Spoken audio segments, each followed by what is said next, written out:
Hello and welcome back to the Game Bet Match podcast. I'm your host Manny Friedman, along with my co-host Brad Sloan. back in the house, baby. It's been a while.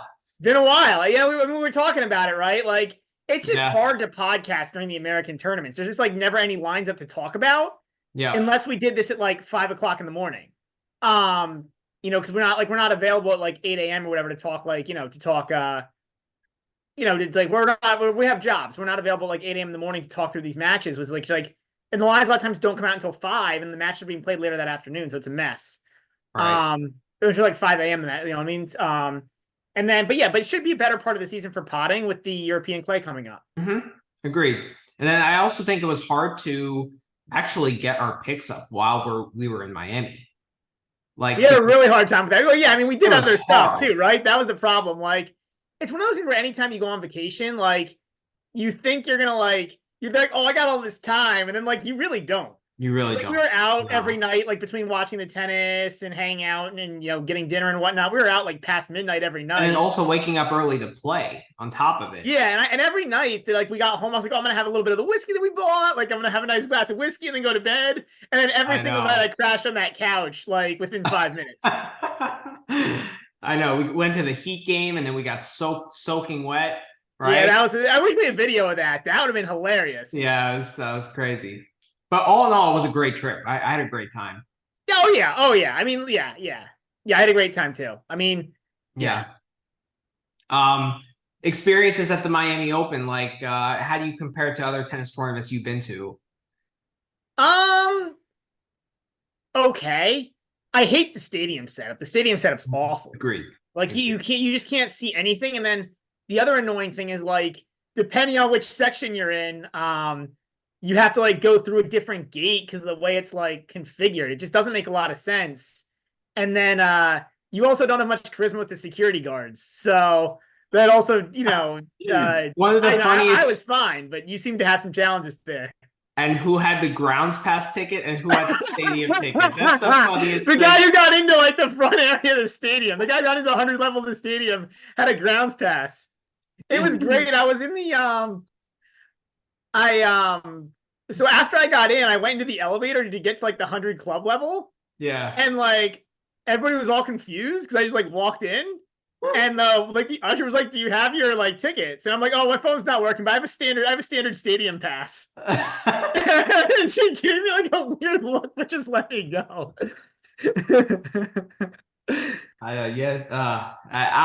I was just disgusted when, because like the security guard blocked me and wouldn't let me through, even though I was the one with the stadium pass and you were the one with the grounds pass. It was like, what the hell is this? Like, this is horrible. It was fantastic. Like, I had no idea they didn't check, didn't care. Like, I just flashed my thing and just went by.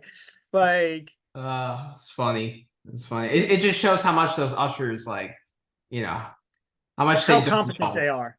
Yeah, exactly. Yeah, but honestly, like the stadium, I mean, the stadium view, the stadiums was terrible. It's just like a terrible. It's like it just looks so gimmicky. It looks so temporary and so like hackneyed together. Like, I know that it's temporary, but it just like it's not becoming of like a major sporting event. No, it's very gimmicky, and it's just like it just looks dumb. It just looks dumb. Like the whole like I guess I was reading into it. I guess they didn't want to upgrade the Key Biscayne facilities. But like, man, like, well, at least honestly, that was a proper tennis venue. The traffic in Miami is so bad that like getting to Key Biscayne is just like not accessible. Right. Yeah. That was the biggest problem, right? So if you wanted to attract more viewers, it just wasn't.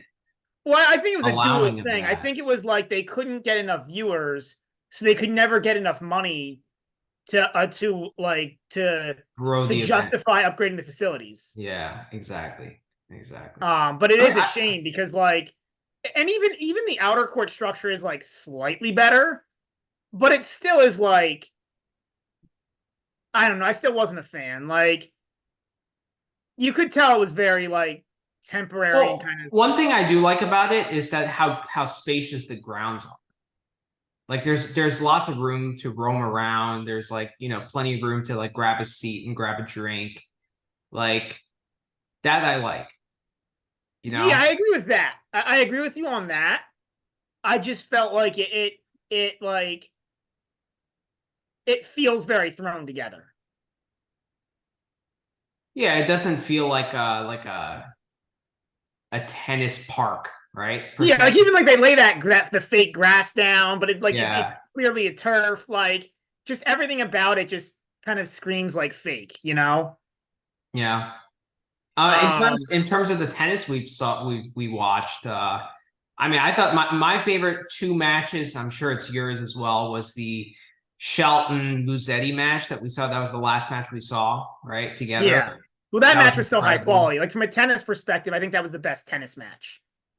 I would agree. I mean, also the seat that we had, plus the atmosphere was. I mean, all about that match was great. And then Yeah. obviously the Seaboth Wilch and Yari match. I mean that I mean, was that's one of the insane. coolest atmospheres that I've ever been in a sporting event, period. Like, Mhm. we talked about it, like bigger American sporting events will have more like volume. Yeah, But like this is like it's so organic. Like yeah. there's no loudspeaker. There's No, nobody like there's no directed chants. There's no really entertainment at the changeovers. It's all just organic fan joy. joy and activity. Yeah. Yeah, Yeah. yeah. That is true. That is very true. And you And have like it was very like um it was very fun and I felt very positive. it was. Like it wasn't much it wasn't like a lot of booing the other guy, like you know what I There mean? was Like it was more beef very between the two players than there were any of the fans well, there's beef in between that Seagull Fields match. and every single guy he plays. Like Seagull Fields finds beef from like nothing. That's a good point. That's a good point. Like half of the beef I didn't understand. Me Like neither. Me neither. um Yeah. Yeah, that was exceptionally cool. Like to me, just seeing that one match was worth the entire admission fee oh yeah, of the 4 days, honestly. of the 4 days. I Yeah, don't like know if I'd go that I wouldn't far, pay but like the plus yeah, the food and the beer, but I would pay like $200 to see that match. I'd agree. I agree. I mean, especially the Like seat we had, right? oh yeah, this oh well the seats are amazing and outer court, so it's that intimate feel. Yeah. Like and Well, it was honestly, also you it know was the perfect court, the perfect time, right? It was like 6 p.m., right? might have been a little later, but I guess they might have started around 6. Yeah, I think it Yeah, ran really long because of all the rain delays and the injury delays and such. But yeah, yeah, yeah. No, that was fantastic.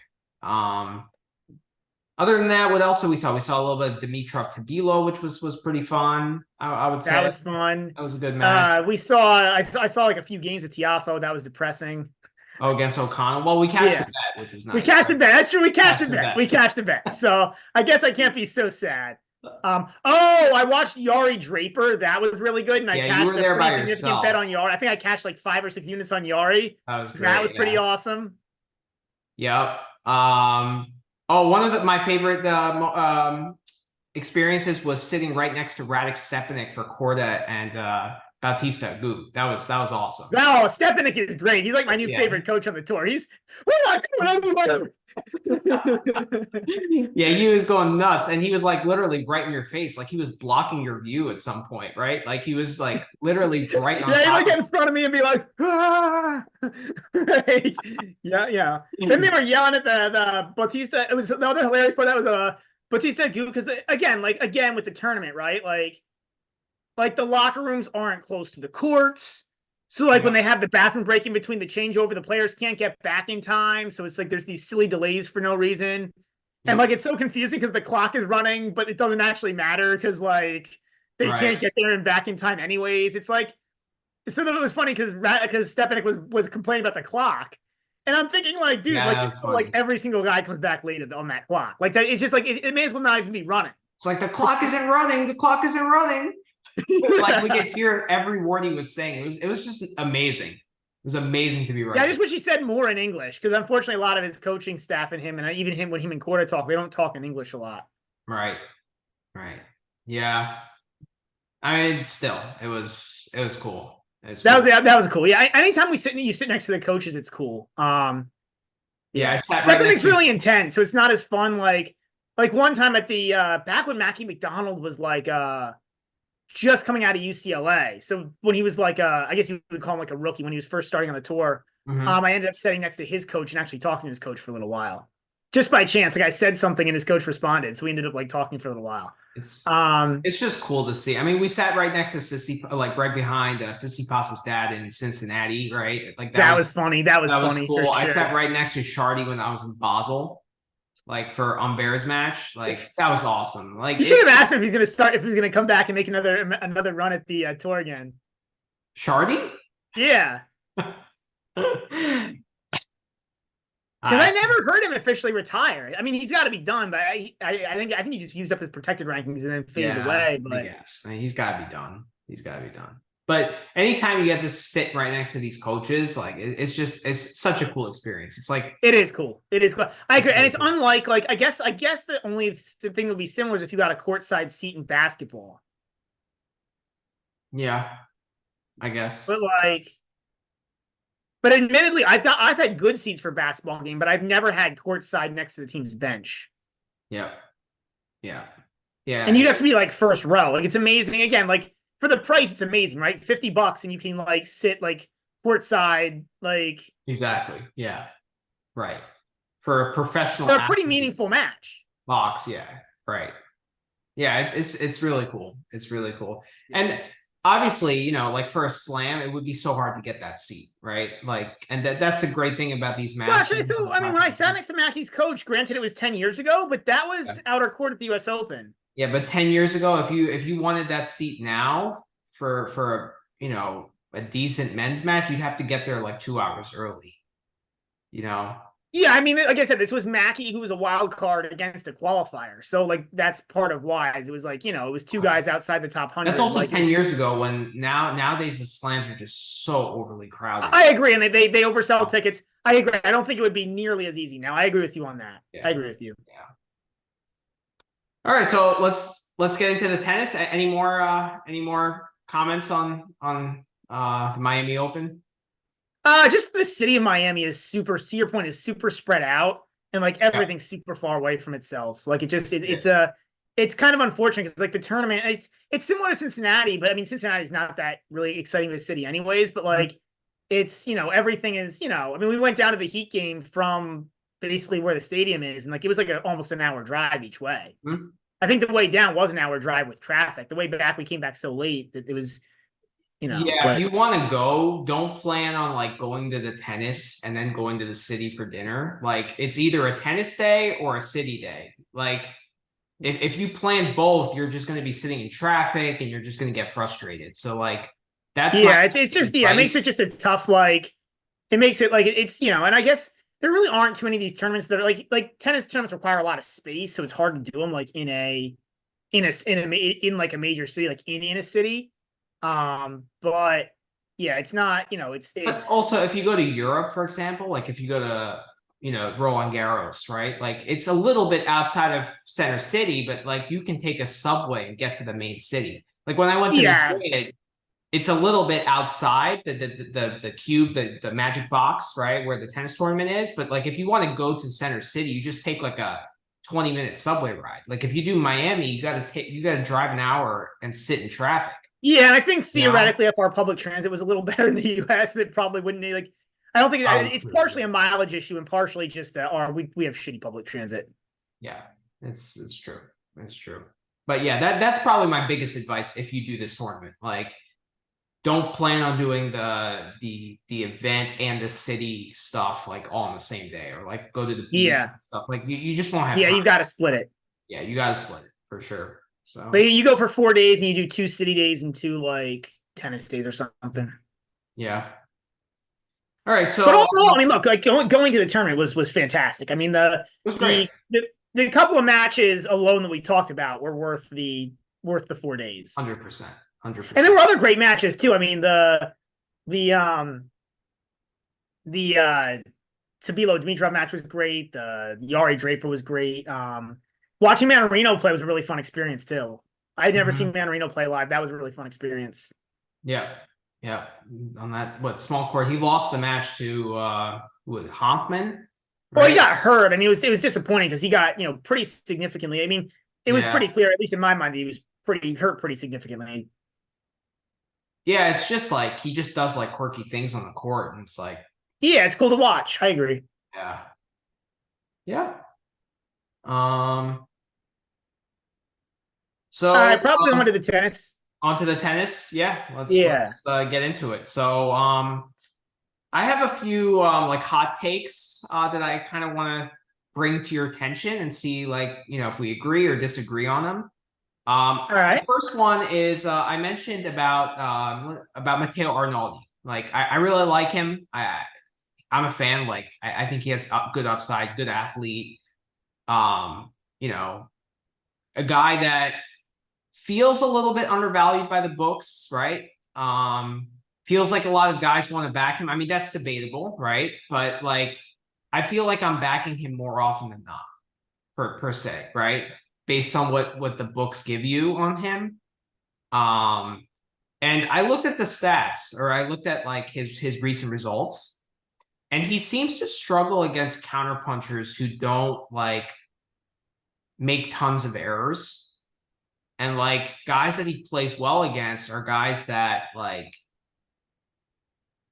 AK self-destructor, kind of more like aggressive players who push the envelope, right? Like a Shapovalov, for example, right? Like he won that match in Miami, like a guy that's kind of gonna go for his shots and stuff like that. I don't know if you agree with this take, you don't agree with this take, but it's just kind of a takeaway also from a betting perspective on like when to back him or when to fade him. Like Machak, for example, he's 0-2, but Machak is more a counterpuncher. He more kind of relies on his movement and redirection of the ball and like that kind. I mean, he does have some aggressive style too, right? Like he likes coming forward to the net and stuff, but I think he relies more on his movement and defense more than like Shapovalov, for example. Um, like he lost to Rinky, right?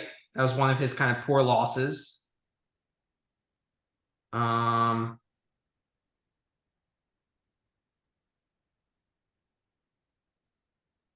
like he beat Van Ash, but that was 6-6. But Arnaldi, like he beat Fees, Bublik, and Shapovalov in the Sunshine Double. And those matches are all against guys who kind of play kind of like an aggressive style and they kind of go for their shots. Fees makes a ton of errors. Bublik can make a ton of errors.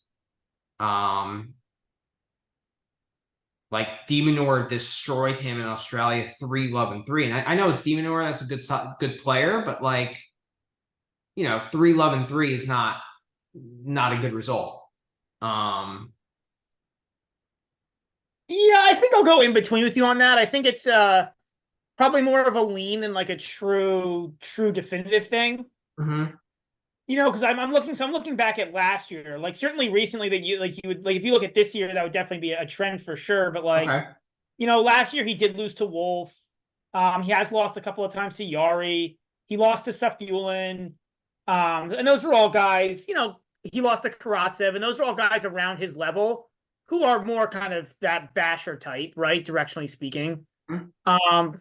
And obviously, like, some of those guys were playing better at certain times than others, but but I think like somewhat true, but it's like kind of more of a lean type of take, if that makes sense. Okay. Okay. Like, I don't think it's as strong as like a Tsitsipas with that. Whereas I feel Okay. like Fair Tsitsipas enough. against guys who have power like really, really struggle. I think it's Mhm. something in between where he's probably better against guys who give him errors, but it's not like definitive, I just also feel like he doesn't really have a plan B yet. Like No, I don't think he. I agree with that. Yeah, yeah, he's good yeah. at what he does and he's a great mover, but like if the guy isn't giving him errors and what he's doing is not successful, like he's kind of Well, I mean, lost. I think it's more he's just not that good yet. You know what I mean? Like it's like in order to have a plan B, you need to have multiple plans that you can execute. And I think when we talk about guys, there's guys in the top 10, Taylor Fritz, who Yeah. don't really have multiple plans they can execute. You know what I mean? There's very few guys outside the top 20 who have multiple plans they can execute. I mean, to the point that when there actually are guys that can, we talk about it quite a bit, how amazing it is, right? Guys like Purcell, Right. O'Connell, yada yada. Right.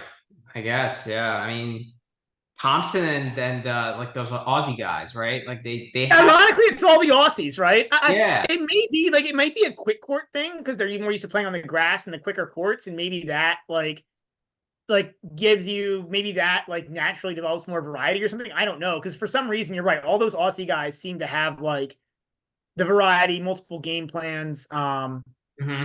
But there's other guys who do too, right? Like Monfils, I don't know if he uses them like intelligently, but he definitely has multiple game plans he Yeah. can go to. Right. So there's there are guys who do and there are guys that don't, but a lot of guys don't. I mean, there's plenty of guys on the tour who are just ball hitters. Right. And it's frustrating because I don't want Arnaldi to become that way. You know, like I think he has more to offer from just like an upside perspective than just I being agree. a one-way player. So I I really think agree. he develops that. But like from a betting perspective, I mean that's what I'm gonna look out for with him. I Yeah, I think. think I'll look out for it slightly. You know, like I said, like it's not going to be like Tsitsipas, where like literally you see Tsitsipas against like a soft hitter and it's like a must smash. Okay. And you see him against like a bigger hitter and it's a must smash over. Like with Arnaldi, Right. it'll be like more of a lean where it's like if it's a like it'll be like more of a like if I think the line is well set based on like player skill level and blah blah blah, and I see that it's a more of a power type hitter, I'll probably back Arnaldi, whereas otherwise I would stay away. Um, probably something more in that range. Okay. But like if I see a line that I think makes sense for like if I see a line that I think definitely makes sense for somebody based on skill level, like if Arnaldi's playing like a Jari and it's like a pick, I'm not going to hit Arnaldi because it's a good style Yeah. matchup for him. You know what I mean? I think is the right way to Okay. put it. Good point. Or if he plays like a That's Safulin on a probably quick that's court. probably an overmatch, though. Right? I mean, it's gone over both times. You always overmatched Yeah. a lot of guys. He's actually kind of a bad example. Maybe like a Safulin or something would be a better example Okay. on a quick court. Where Sure. Safulin's probably a better player on a quick court, and so I probably wouldn't back Arnaldi there, even though it's probably a slightly good style matchup for him. Okay. Makes sense. Makes sense. Next guy I want to talk about is Rublev. I know he had an early exit in Miami, losing to Machak, but do you think that incident in Dubai is No, kind of hurt no, him mentally? no, because I mean Rublev. I mean, look, we were both on Makac against Rublev. Yeah, but At that's least in also some. because it's the first match. First match Well, is that's my point. So like, if when Rublev loses a first match at a tournament to a guy who is a pretty good player, I look at that as just like Rublev needs to learn how to play first round matches.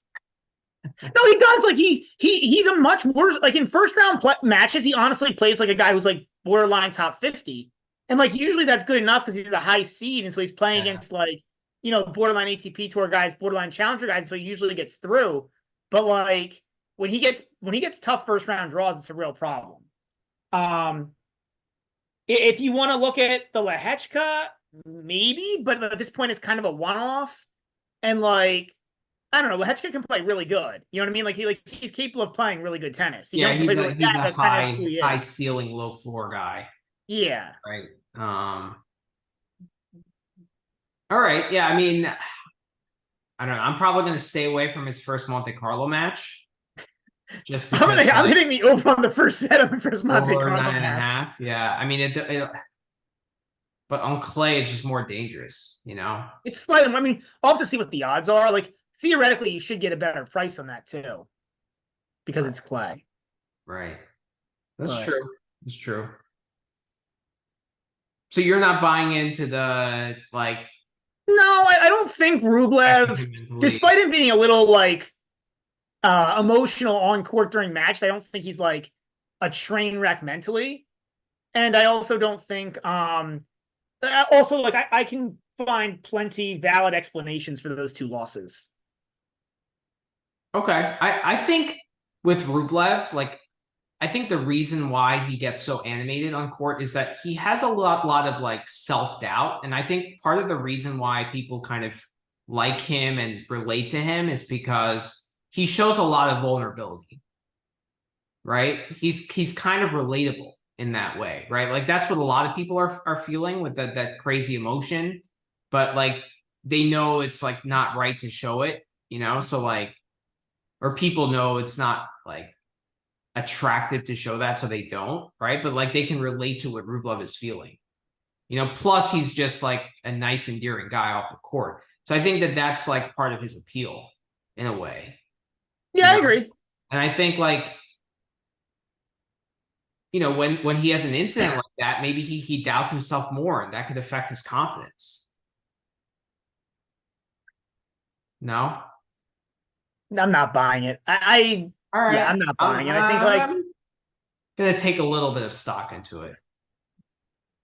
like I said, I think like if he had lost to Murray, it'd be a lot more scary, But I think the fact that he like losing to Makac in a first round match is like, I hate to say it this way, but it's almost expected. Like I would have 100% been on that money line if I didn't prefer the set one, just because Rublev's even worse in first sets. And then, like I said, Lechka can just play really good tennis sometimes. Like he's, it's not that like this isn't the first time Lechka's beaten a good player and played a good tennis match. So on that topic, who are guys that you like to, or top guys you like to fade in first round matches, or like bet the set one overs, or like you caught onto the Rublev one earlier. I think the Bet Rivers guys kind of caught onto that too, because it's just such a crazy trend. I'm on the Fritz bandwagon too with that. Like, I think he's another guy that you can kind of throw in that boat. Any other guys that kind of caught your Hubie? But Hubie's always like that. But I think even more so first matches. Like I think it's even more extreme first match. I mean, like so I would say that. Okay. Maybe it's just more evident because the opposition is usually weaker in early rounds. So like when you go, into a third set breaker, it's just like, what the hell are you doing? Yeah, probably. Yeah, probably. Right? Yeah.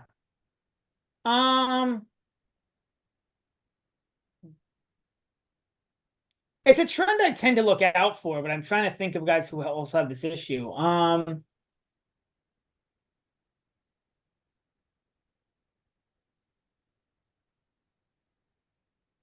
Zverev? I don't know. I feel like that's very just a general issue. I feel like that's actually even more extreme than Hubie about how it's like How about Holger Rune? A little bit. A little bit. A guy who's the opposite way is Fusovic. Fusovic, who plays better in the first round. Right. And then after that he sucks. Yeah, after that it's a problem, but the first round he's usually good.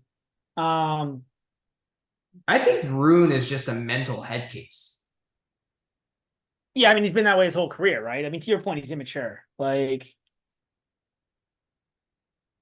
yeah. Oh, Popperin is probably another. Oh, but Popperin is more of a general over guy, so that's probably not really true. Yeah. I mean, it would be hard to bet. Oh, Dan Evans. I mean, honestly, like Dan Evans is a guy who first round you just can't. You almost can't back him because it's like. No, you can't. You can't. And I've done that like 3 times already this year because the line always looks so juicy, and then he loses, and it's just like. Because like he should be better. Like you're like okay, like you're like Dan Evans is like plus 150, and he's a way better player than this guy. I bet him minus 145 against Eubanks. That was one of the worst losses of the entire tournament I had. That was horrible. Remember that in that tiebreak you had? Well, it was just that shot, right? Like that forehand. shot was like one of the dumber shots I've seen in like in tennis. Like I don't know. Like I mean, there's been way worse bloopers. I mean, look, he hit a decent ball, but like it was in terms of like, I mean, it was on par with Fokina. Yeah. In terms of like just tactical, just mental like tactic, like what are you doing? Yeah. Yeah, but in terms of like top guys, I think like Rublev, Fritz, and Rune are probably the top 3 in terms of just like guys who kind of play down early in an event. Medvedev can be that way too. It depends on his opponent though, right? Like I mean, he lost a set to Ottman. The Australian Open. Yeah, or he lost the first set. But with him, it's more like, is he bored or not? Right? Yeah. Yeah, and there's probably a lot more there because yeah, you're right. Like sometimes he plays well in the first And I round, so actually it's not feel like like he's more likely to lose a set in a best of 5 match just because like the tendency of getting bored like in a longer match is like higher. But in like 2 out of 3, like he knows that he can't just like coast in the first set because like, then you're in danger right away, yeah. you know? So I'd more likely back that trend in a best of 5 with Medvedev. Yeah. I mean Korda, but I just think quarter's hard to ever. ever bet. Yeah, he's one of the harder guys to bet for Yeah. sure. But so that's that. How about my new thing I'm gonna keep track of starting this week in Estoril. I am gonna just blindly bet every Hubie Hurkacz over and see where I end up at the end of the year. I'm just gonna close my eyes and do it. It doesn't matter if it's 23, doesn't matter if it's 24, doesn't matter if it's 25. It doesn't matter. I'm just gonna close my eyes and hit the Hubie over. And I don't know. It's 2-0 so far. It happened against Choinsky. It Yeah, happened I mean, against look, Thomas. look. If you would have done it over the past year, you'd be way up. So it's hard to fault you on it. Yeah, it's an interesting idea. It certainly is an interesting idea. Yeah, it's Yeah, gonna he do just so seems to hard. always end up in three, and it's actually like what the interesting thing to do would be to see: are you better off doing that, or are you better off just blindly backing him to go 3 sets? Because I feel like that happens to him a lot too. Which they're kind of correlated to each other, right? If you're always playing tie breaks, it's like hard to 2-0 people. Yeah, but like today it was 6-4, right? To hit the over 22.5. But By half a game. It was close. you said you would hit the under 23, right? Yeah, so I would have pushed. You would have pushed, yeah. But yeah, I didn't end up playing I mean, that if you match. look at his previous results, like 3 against Dimitrov, it was 7-6 in the third against Dimitrov. It was 7-6, 6-7, 6-3 against Korda. It was 3 tight sets against Shevchenko. In Indian Wells, he lost in 3 sets to Monfils. In Dubai, lost 3 to Humbert with a tiebreak in there. Lost 7-6, 6-4 to O'Connell.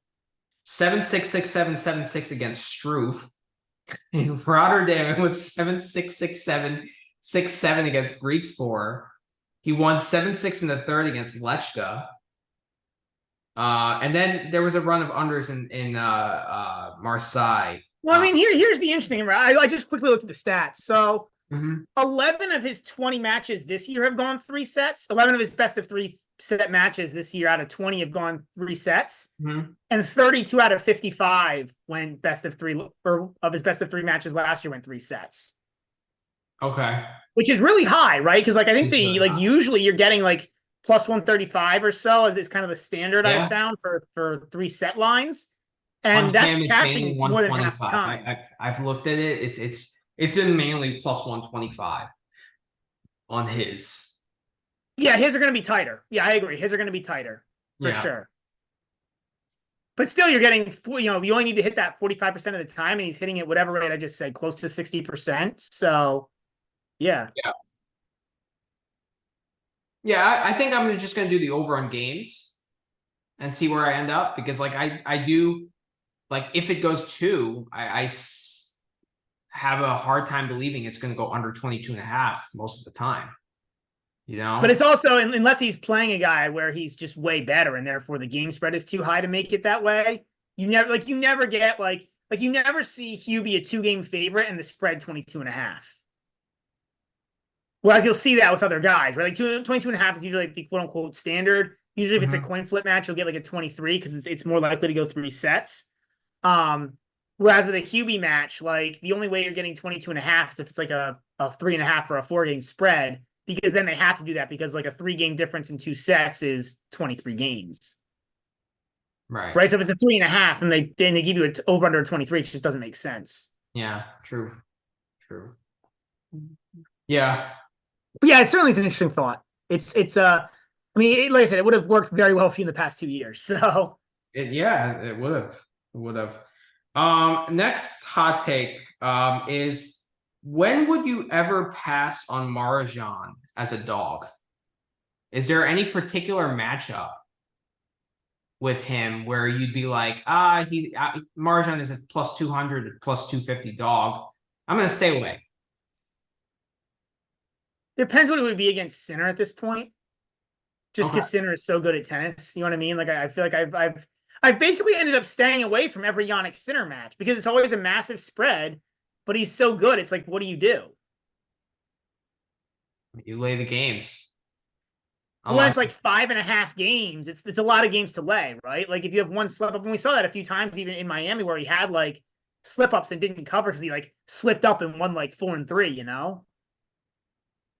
Like I yeah, think O'Connell that's was right. four and Like, three, right? Like or four and yeah. four. So like it's just like it's and I like betting those big spreads is just hard because it's like how much does the player want to get that second break? Or do they feel confident they can close it out I with mean, one, you Sinner know? wanted that second break. He just shanked the forehand on match point against O'Connell, which is painful. That's fine. That's fine. But I'm saying like, even against O'Connell, like, or if they have any blip at all, like it's hard for them to cover that, right? But like I get it. It's just you get pretty big spreads there. It's not like you're getting like Okay. it's not like you're asking them to cover four. You're usually asking them to cover 5+.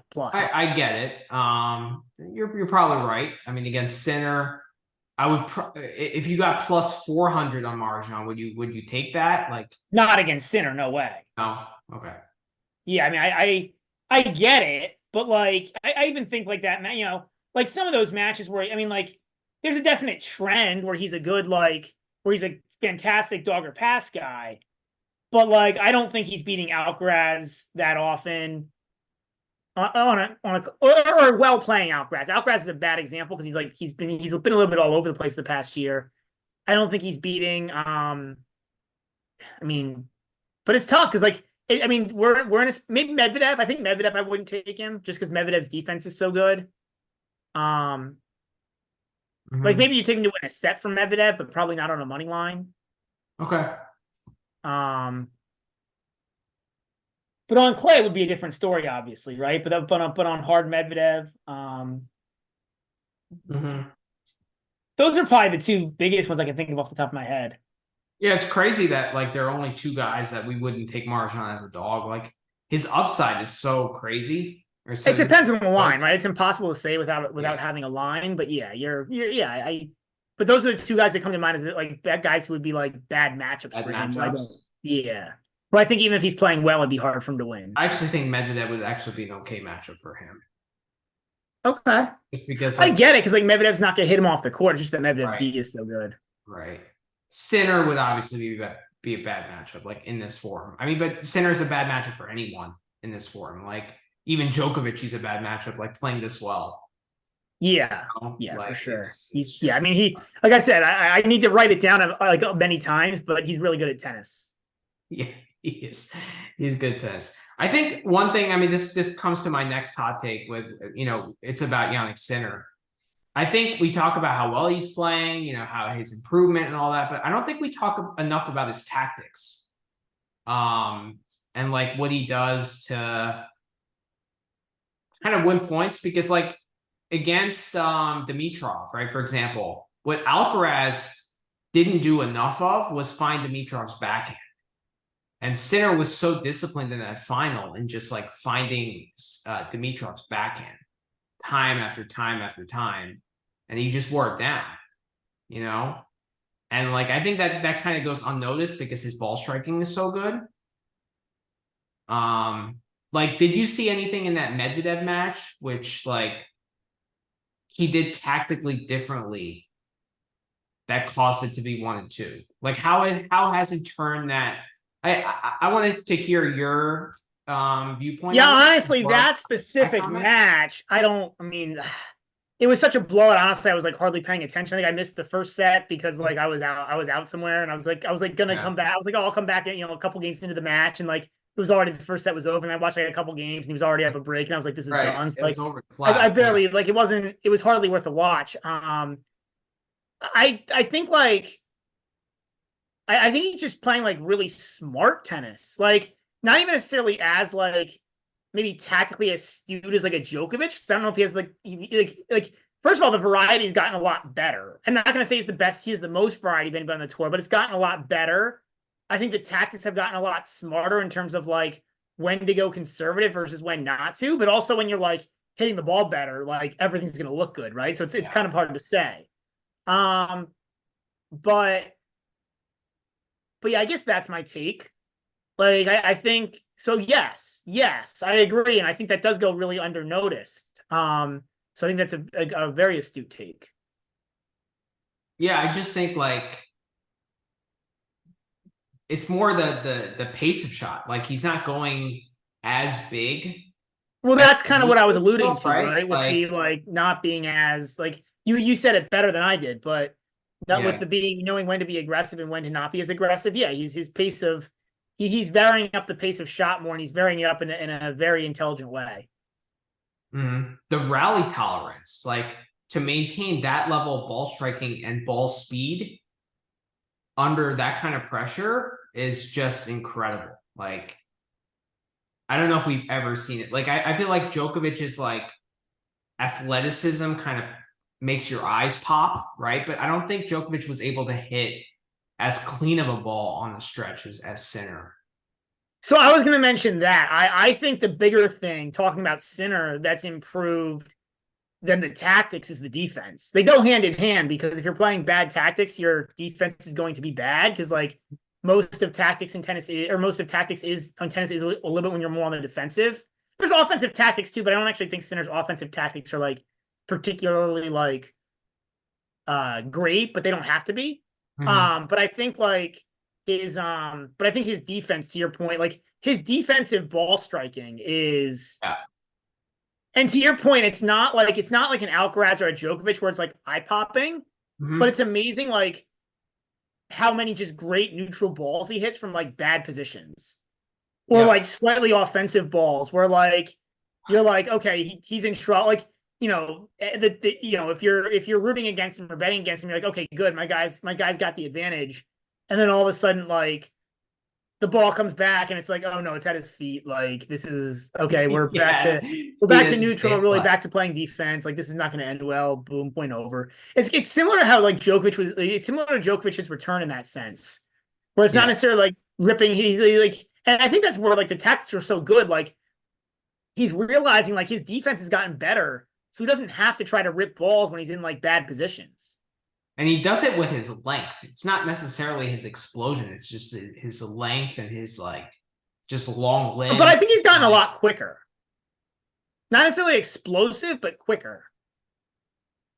I don't know if it's quicker or is it stronger. Probably both. Both. Both. Yeah. I still think his physical, like he's beating people so freaking easily right now that like I don't think his physicality has like necessarily been tested. Like, but honestly, we haven't seen it be tested yet. I mean, the only guy who's beaten him so far this year is Alcaraz, right? but that wasn't like the most physical match. There was a rain delay in there, right? Like it was a No, I know. I'm not saying it was. You know what I mean? I'm saying that yeah. like, yeah. But I don't know, his physicality hasn't been tested. But honestly, if he's playing that well, like he doesn't need it, you know. It's just yeah. I mean, he's just joke. wiping the floor with everybody right now. You know, like it's been. I mean, Yeah. but I mean, I guess again, like so we said that, right? But like, it's been a little bit of a. I'm looking at something real quickly. I mean, the Greek sport match was kind of a hiccup, right? Like that was. Yeah, a little bit. And I mean, I guess, I guess you could go back the other way with it though, because like, so a lot of this run has been that he really hasn't played a whole ton of top guys.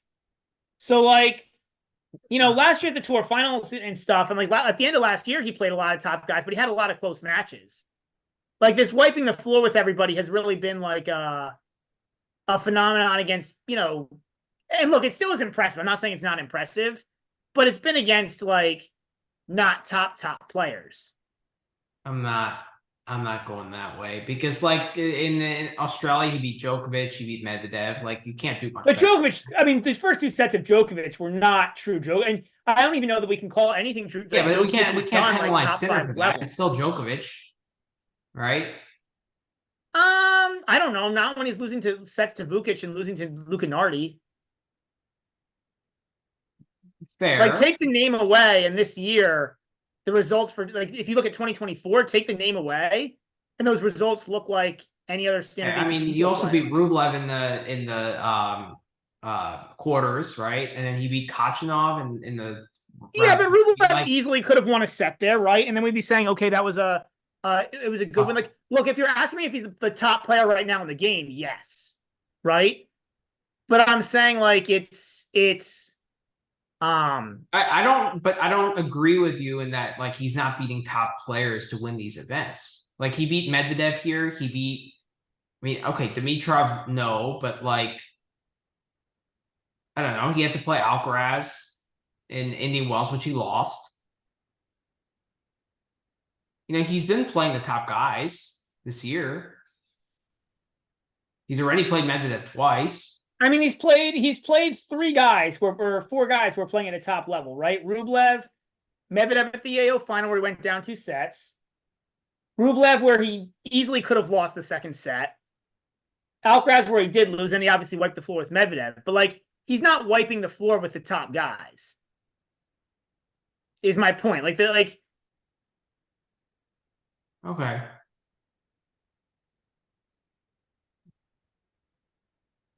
I mean, I think it more speaks to like, you know, and we knew this was going to happen because we were so lucky for so many years to be in a position where we had literally three of the five greatest players of all time playing at the same time.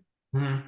But we're in like more of a standard era of tennis, if you will, where like there isn't like this three or five like insanely strong rivals. Like Alcaraz has definitely dipped. Um Alcaraz has definitely dipped. Medvedev is, you know, he's got holes, and when he's not on fast hard, he certainly isn't nearly as good of a player. I mean, Djokovic's level. that's the problem with Medvedev. Like, I don't see how he adjusts where he can beat an Alcaraz or a Sinner going forward. You know, like, what does he do? I don't think there's anything. I mean, he has to play really well, right? Look, he did take the first 2 sets from Sinner at the AO, so like, I'm not gonna like. Nerves played a factor in that, and I mean, think so. Yeah, I think that's a fair take. He also beat, I mean, Alcaraz at the U.S. Open, but he had to play the absolute match of his life. But he had to play incredible. It's almost hard to count that in a way because he had to play so I know, ridiculously well. I know. Like I do think he's gonna, and I do think like it's not like he's never gonna beat Alcaraz or Sinner again. He will win some of those matches. Yeah. But to your point, to beat them consistently and to get like what does it Medvedev do to get to number one? I don't think there's anything he can do. He's just not good enough. Like, No, he's really like, you have to really give him credit because he's really done and he continues to do everything he can with what he has. right. And if he plays the match of his life like he did against Djokovic at the U.S. Open final when he won, like if he plays like he played, you know, against Alcaraz last year at the U.S. Open, like, then he can, you know, he can win one of those, right? But it's just going to be few and far between.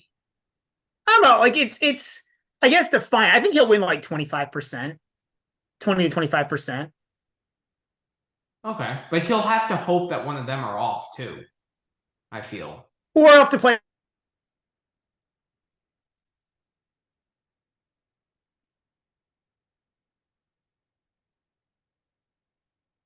the match of it, or have to play like, you know, like a. Yeah, sorry, the internet is kind of crappy. Yeah, we had an earthquake here today. I don't know if you heard about that in the news. I heard about that. Did you? Yeah, so we had an earthquake. So things are. I'm just happy that I have power and I didn't lose power, but like it was pretty crazy. Like, really, you felt it? oh yeah. We had aftershocks. There's been like 4 times like my apartment started like shaking today. Wow, it's been pretty wild. So yeah. Wow. Okay. So exciting times. Earthquakes. Yeah, we pot even through earthquakes. That might be the only thing that breaks Yannick Sinner is an earthquake. Yeah, I mean Play. it really has been incredible. It's the serve. I mean, just everything he's doing. The serve's gotten better. Like, Yeah.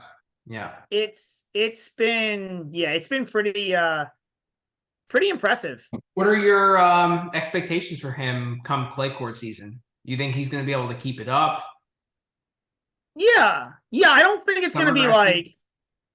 I think clay will be his weakest surface because I don't know if his movement will be as good on the clay, but I don't think he's gonna like struggle either. You know what I mean? Yeah. Like I think like he'll be right there with Alcaraz, depending on how Alcaraz is playing for the top guy. Yeah. You know what I mean? But I don't think he's gonna be like. I don't know if the beatdowns are going to be quite like they've been. You know what I mean? I I think mean, it's right probably now, harder if on you're clay. doing tennis power rankings on clay, right, like you have to put Sinner at number 2, right, and a pretty clear number 2, At right, least, I mean, at worst. at worst, right. Like I think I think like it's probably 1A and 1B. Like I'm not as convinced that Alcaraz isn't more of an all quarter. Like I don't know if he's that much better on clay. I think he just like how would he do? I mean, like he was just playing like really well last year during that time. Like I think on quick hard courts he struggles a little bit more. Yeah, I agree.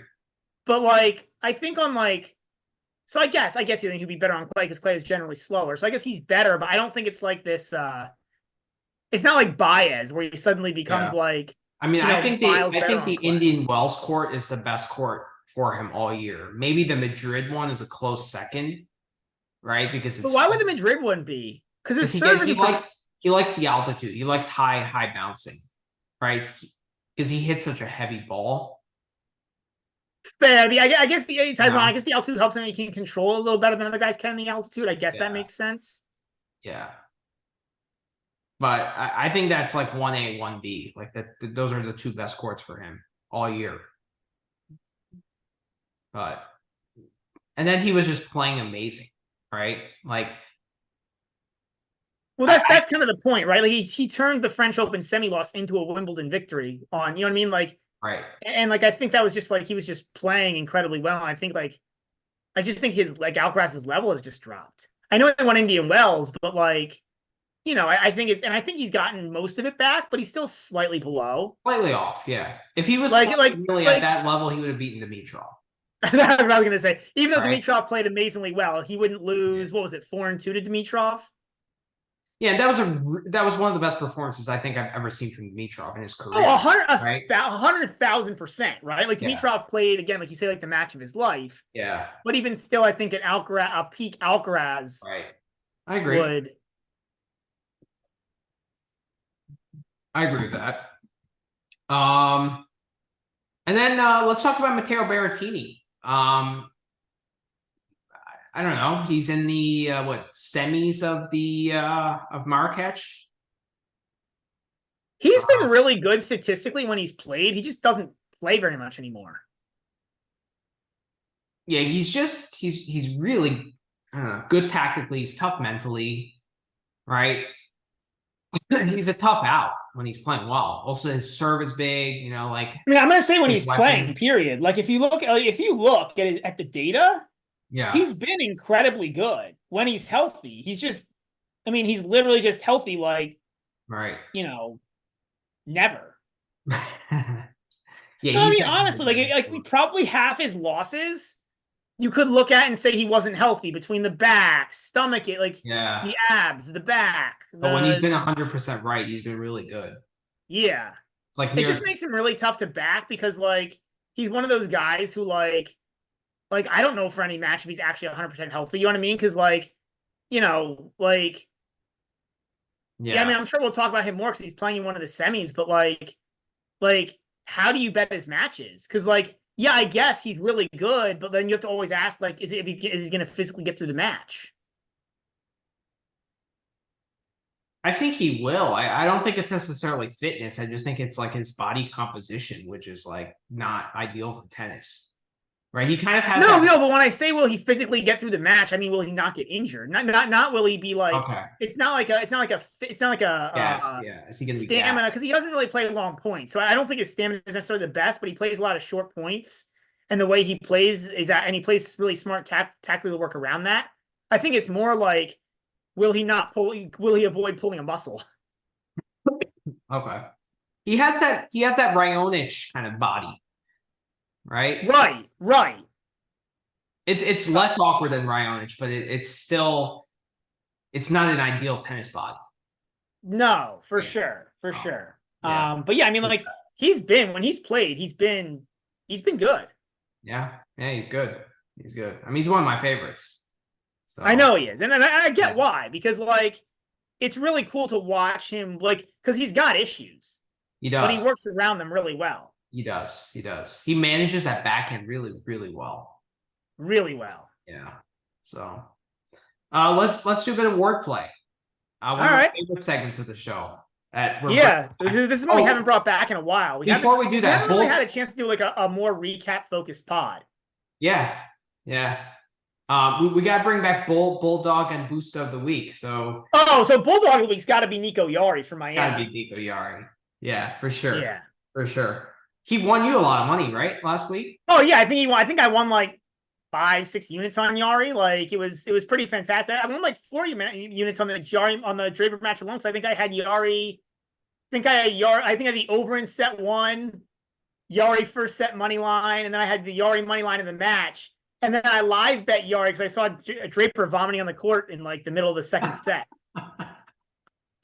That being said, I mean, it was a horrendous betting week for me in Miami. It was terrible. I think I was down like 15 or 20 units for the week.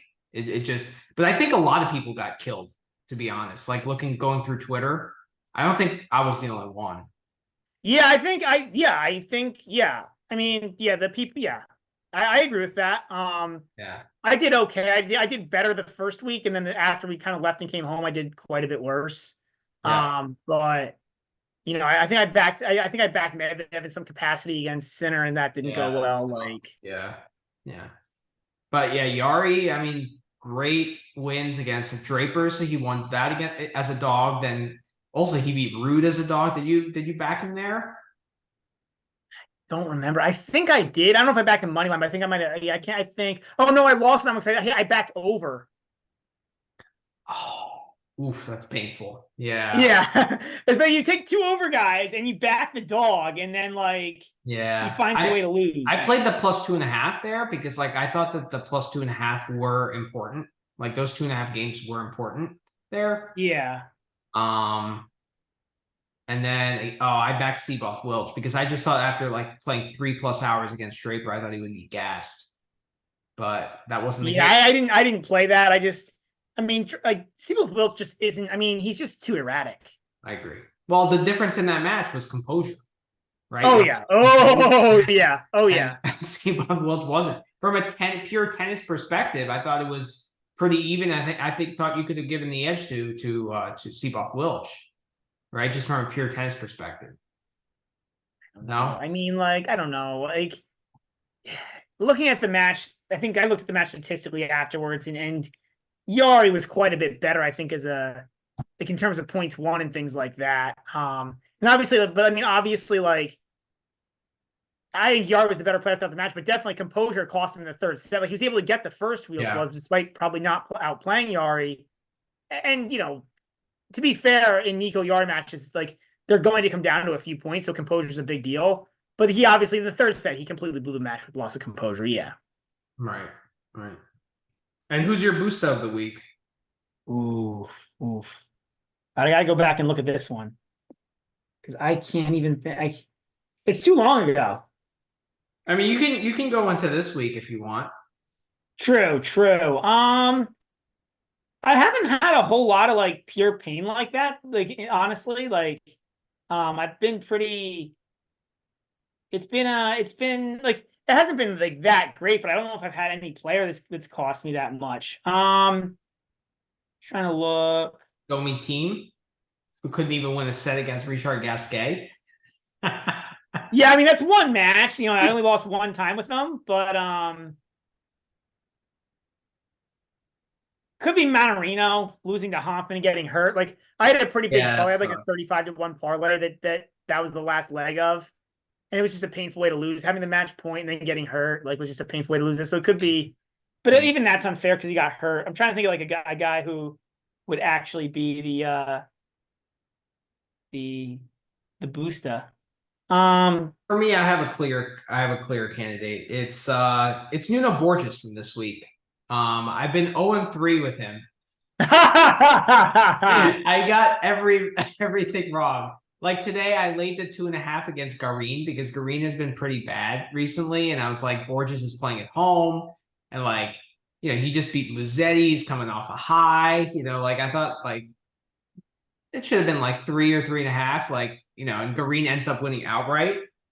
And then the first match, I backed him. What was it? I think -2.5 against Puig, right? Because like Puig, he did qualify, but like he's not a natural clay quarter and this and that, right? And like Borges has had a decent year, and he ends up losing the first set 6-love, and I'm done. But he still wins the match outright. He still comes back. And then in the second round, who did he play?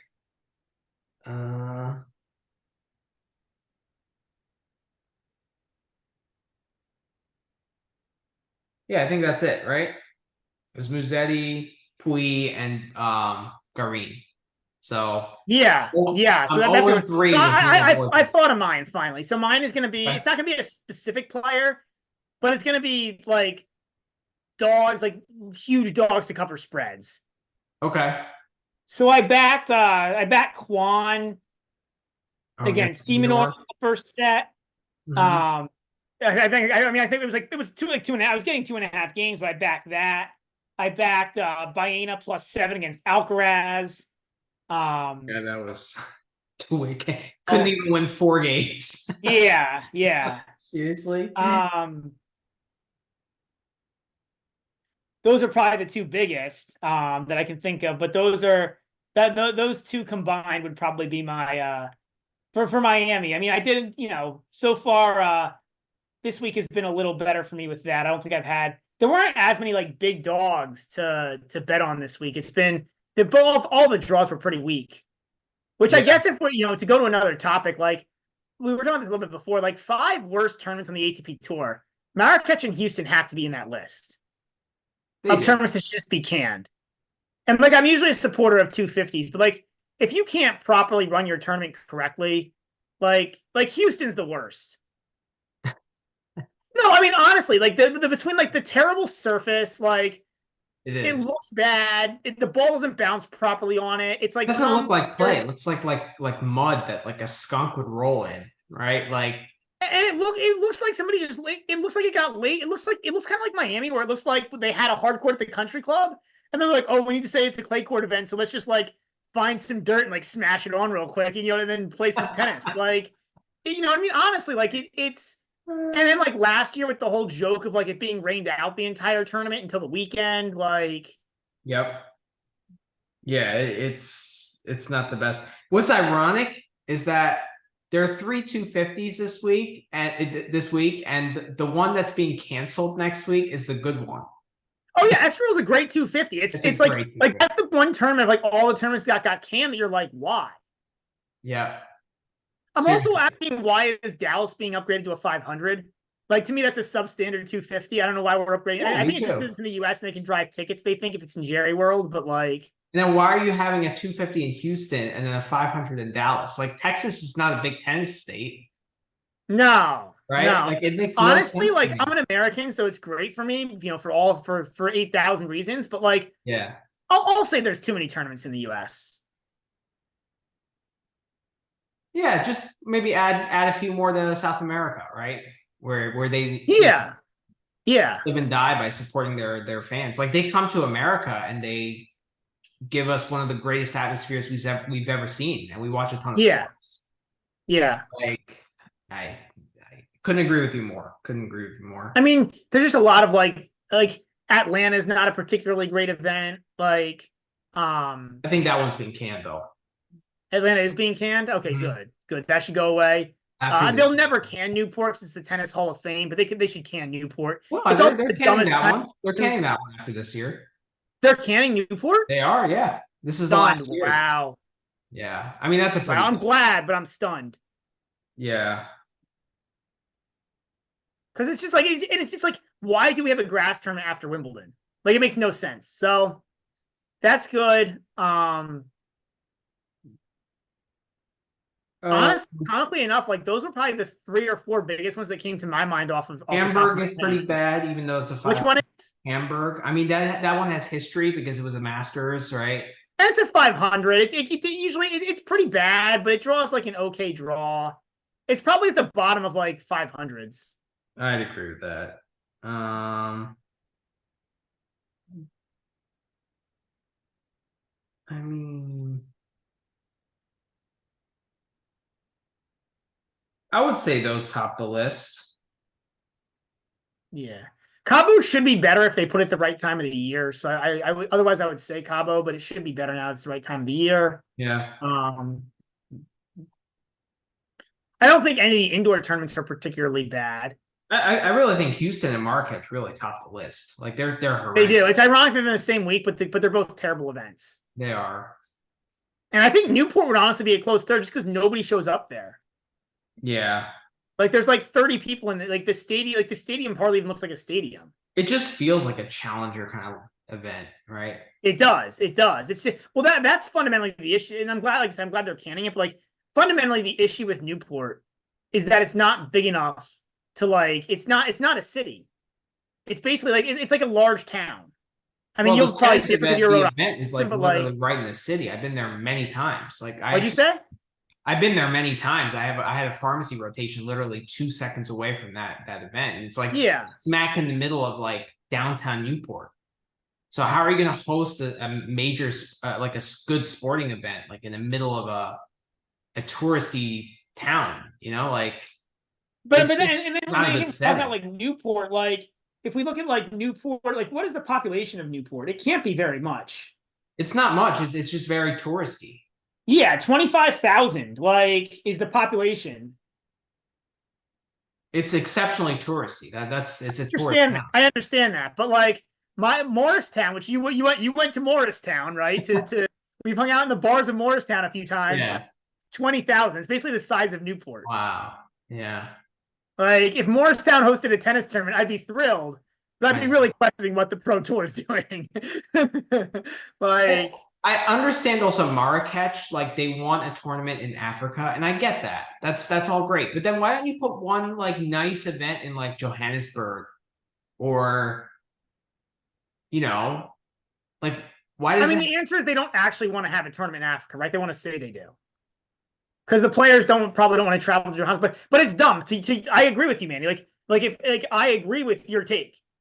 I'm just telling you why they do what they do. That way they can say they have a tournament in Africa without you just smack some crappy 250 with some horrible clay courts in the middle of Morocco. Like I just think it's dumb. It's not even a well-attended event. It's just the stands look like bleacher. It's just like everything about it is terrible. Like there was bad weather and like last year, remember? And they had to the court. When they screwed up the court, the court got flooded out or something. Like yeah, something like that. Yeah, it's no. I mean, look, I fundamentally agree with you. I think it's a crappy. I'm not arguing that like the reasoning is valid. I'm just telling you what the reasoning is. Yeah, right. I mean, they had a World Cup in South Africa. Like they could put a nice. 100%. And like I'm make it a. If you really want to push tennis in Africa, do it in South Africa and have it be like at least a 500, 1,000, and put like some decent prize. I mean, look. Players go to Africa for exhibitions all the time. Like the players will go to Africa. They're not afraid of the travel. Like no, they're not. They're not.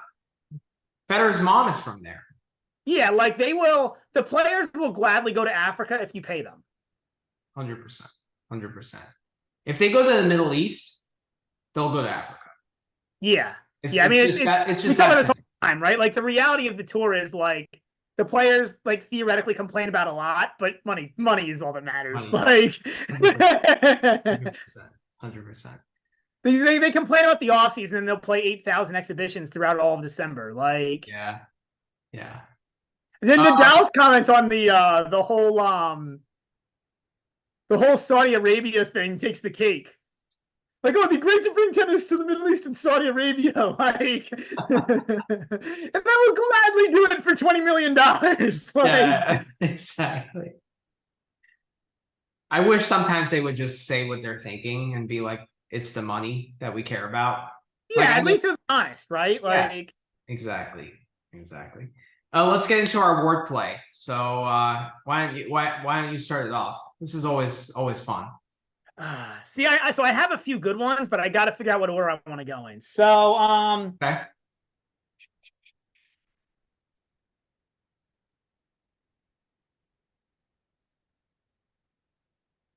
Brandon Nakashima.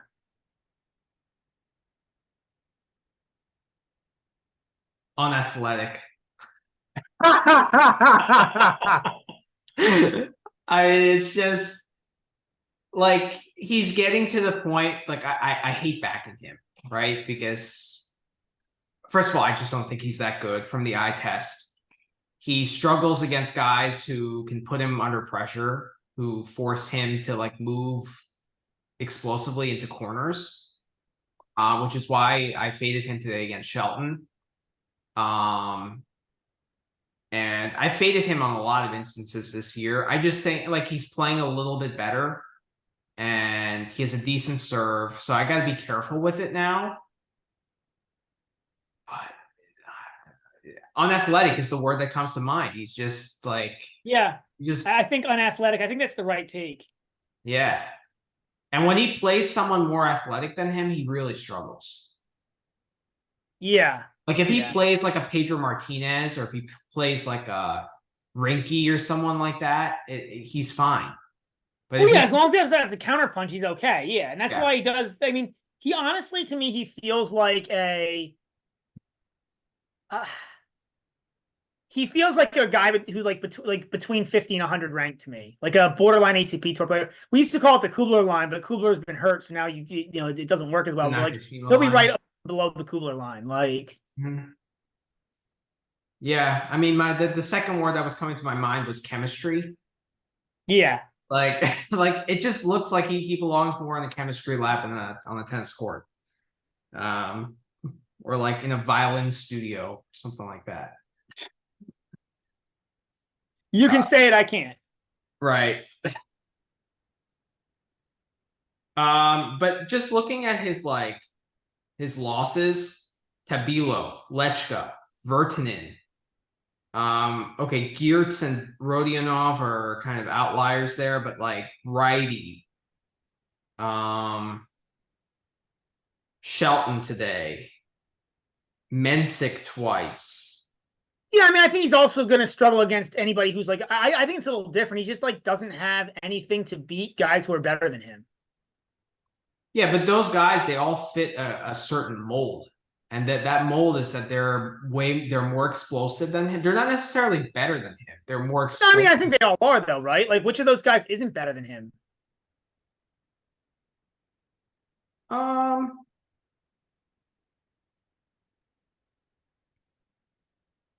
Righty. I think Nakashima is on a similar level, but righty is like I think righty's I think Nakashima's ahead of righty. I think that's the one. I think you got the one. Yeah, but righty is like an aggressive minded player, right? He's a guy that's gonna like hit aggressively into corners. Vertinen, I'd probably take Nakashima slightly over Vertinen. I mean, that's about it. Vertinen, it just depends on where you're playing the match, right? Like he's such a Vertinen is such like a like he's so much better indoors. And like the court has to be relatively fast. Like he's just like he's a guy who like depending on where the match is played, he could be like outside the top 200 or like inside the top 100. Honestly, that's true. That's true. That's a good point, Ferdinand. I mean, look, he did beat Eubanks and Indian Wells, so it's not like he can't, you know. But I don't know. I think it's like it's yeah. I think he's to me he's like he'll beat most of the guys who are below him. Like he'll beat most of the challenger, he'll beat most of the true challenger players. Mhm. and he'll lose to almost any real ATP player. Yeah, I agree with that. I mean, I faded him on so many occasions. I can't like I'm looking at these matches and I can't like pick one that I actually backed him in. Yeah, well, I just think he's hard to back. He's hard to get He's really excited hard about. to back. Yeah. Yeah. That's a good way to describe him. Like even if he's worth being backed, he's hard to back. Yeah. If you're basing him on the eye test, it's really hard to back him. Like you have to go uh quantitatively, you know. Uh, Yep. so yeah, that was a good one. Let me throw one at you. Let's see here. Um, Arthur Feast. It's a good one.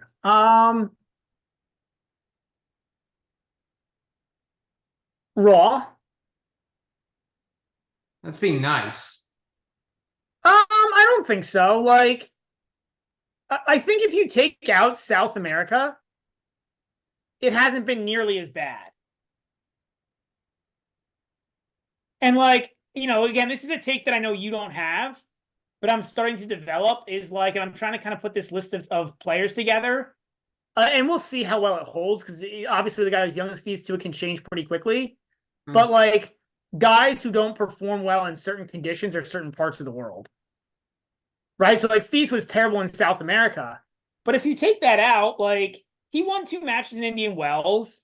Arnaldi, like I don't like the fact that he lost his race to Arnaldi, but it's not terrible. Um, he made the semis of Auckland. We talked about that before. Lost to Greek Sport in a tough match. You know what I mean? Like if you look at his results, like outside of South America, it's not horrible. Garin's playing pretty well this week, actually. I don't hate that loss. You hated the loss when it happened. Because I didn't realize that Garin was playing. Like, I didn't realize that Garin's actually I think playing, Green plays decently against Nuno Borges, and like, I mean, honestly, Feast with his upside, he should be beating all those guys. Like, let's be real. Yeah, so I can hear why you're saying it's disappointing because it feels like he hasn't taken a step. But I think it's like it's Why I'm disappointed is I hate his tactics. I think his tactics are horrible. Like, I actually think they're worse than Shelton's. And yeah, when you I think watch that's him, when you watch him play, like when he presses, like when he's playing someone better than him, he goes so close to the lines. Like when I'm watching it, especially when I'm backing him in a bet, I'm like, dude, why are you hitting the ball so close to the line? You hit big enough where if you hit, 6 feet inside the line, it's going to make progression in the rally. Like, what are you doing? Yeah, I think and that's probably part of where I was going with Raw, right? I agree, Raw, impatient, like yeah. Impatient. I think that's where I would put it. But like, Okay. yeah, I think Raw is nice because like I think he's been on tour long enough where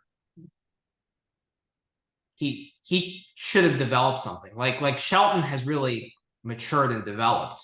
Like he has room to grow, but like But some guys don't, right? Like Shapo's never developed.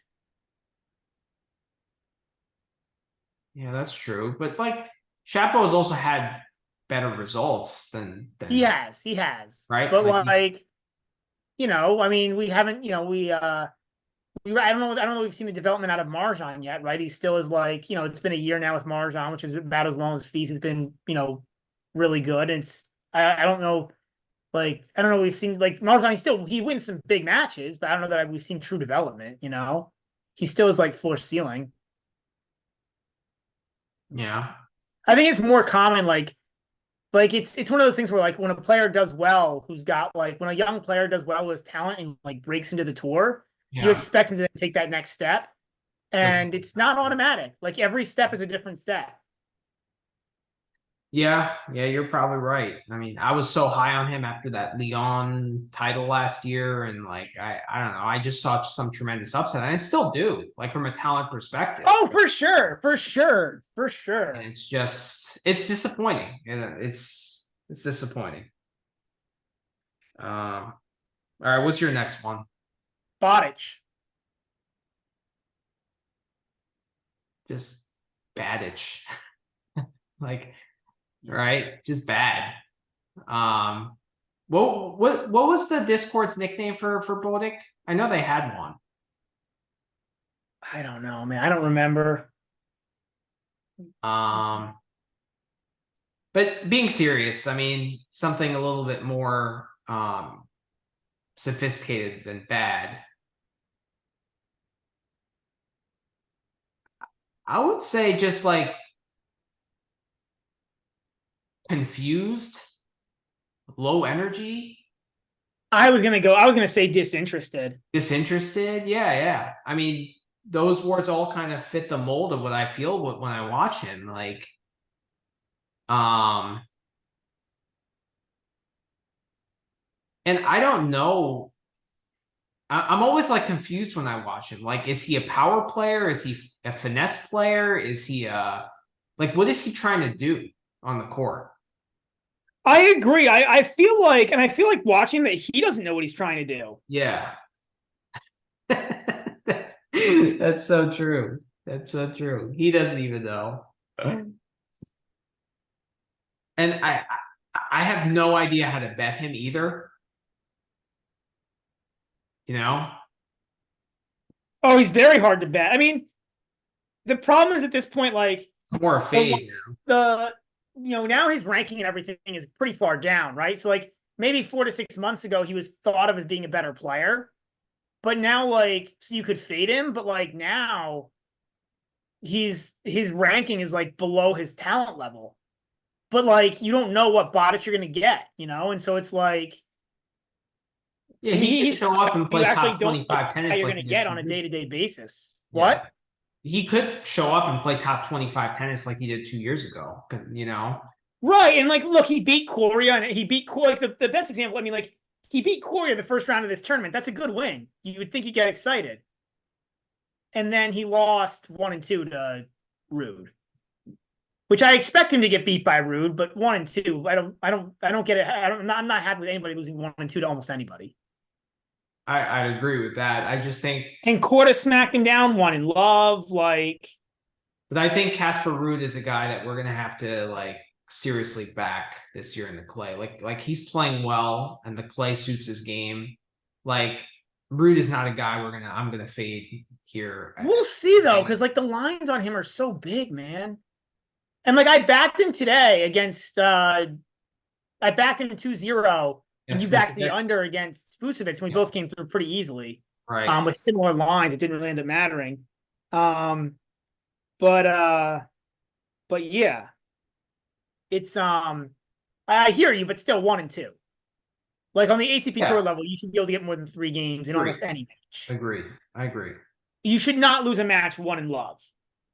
No. Like that almost period full stop should not happen on the ATP tour. Agree. I don't disagree with you. I'm just like I'm high on Ruud this year. Yeah. Play. I mean, I guess like again, like define it. You know what I mean? Because like I definitely think he's top 10 on clay. I think he's top 5 on clay this year. Okay.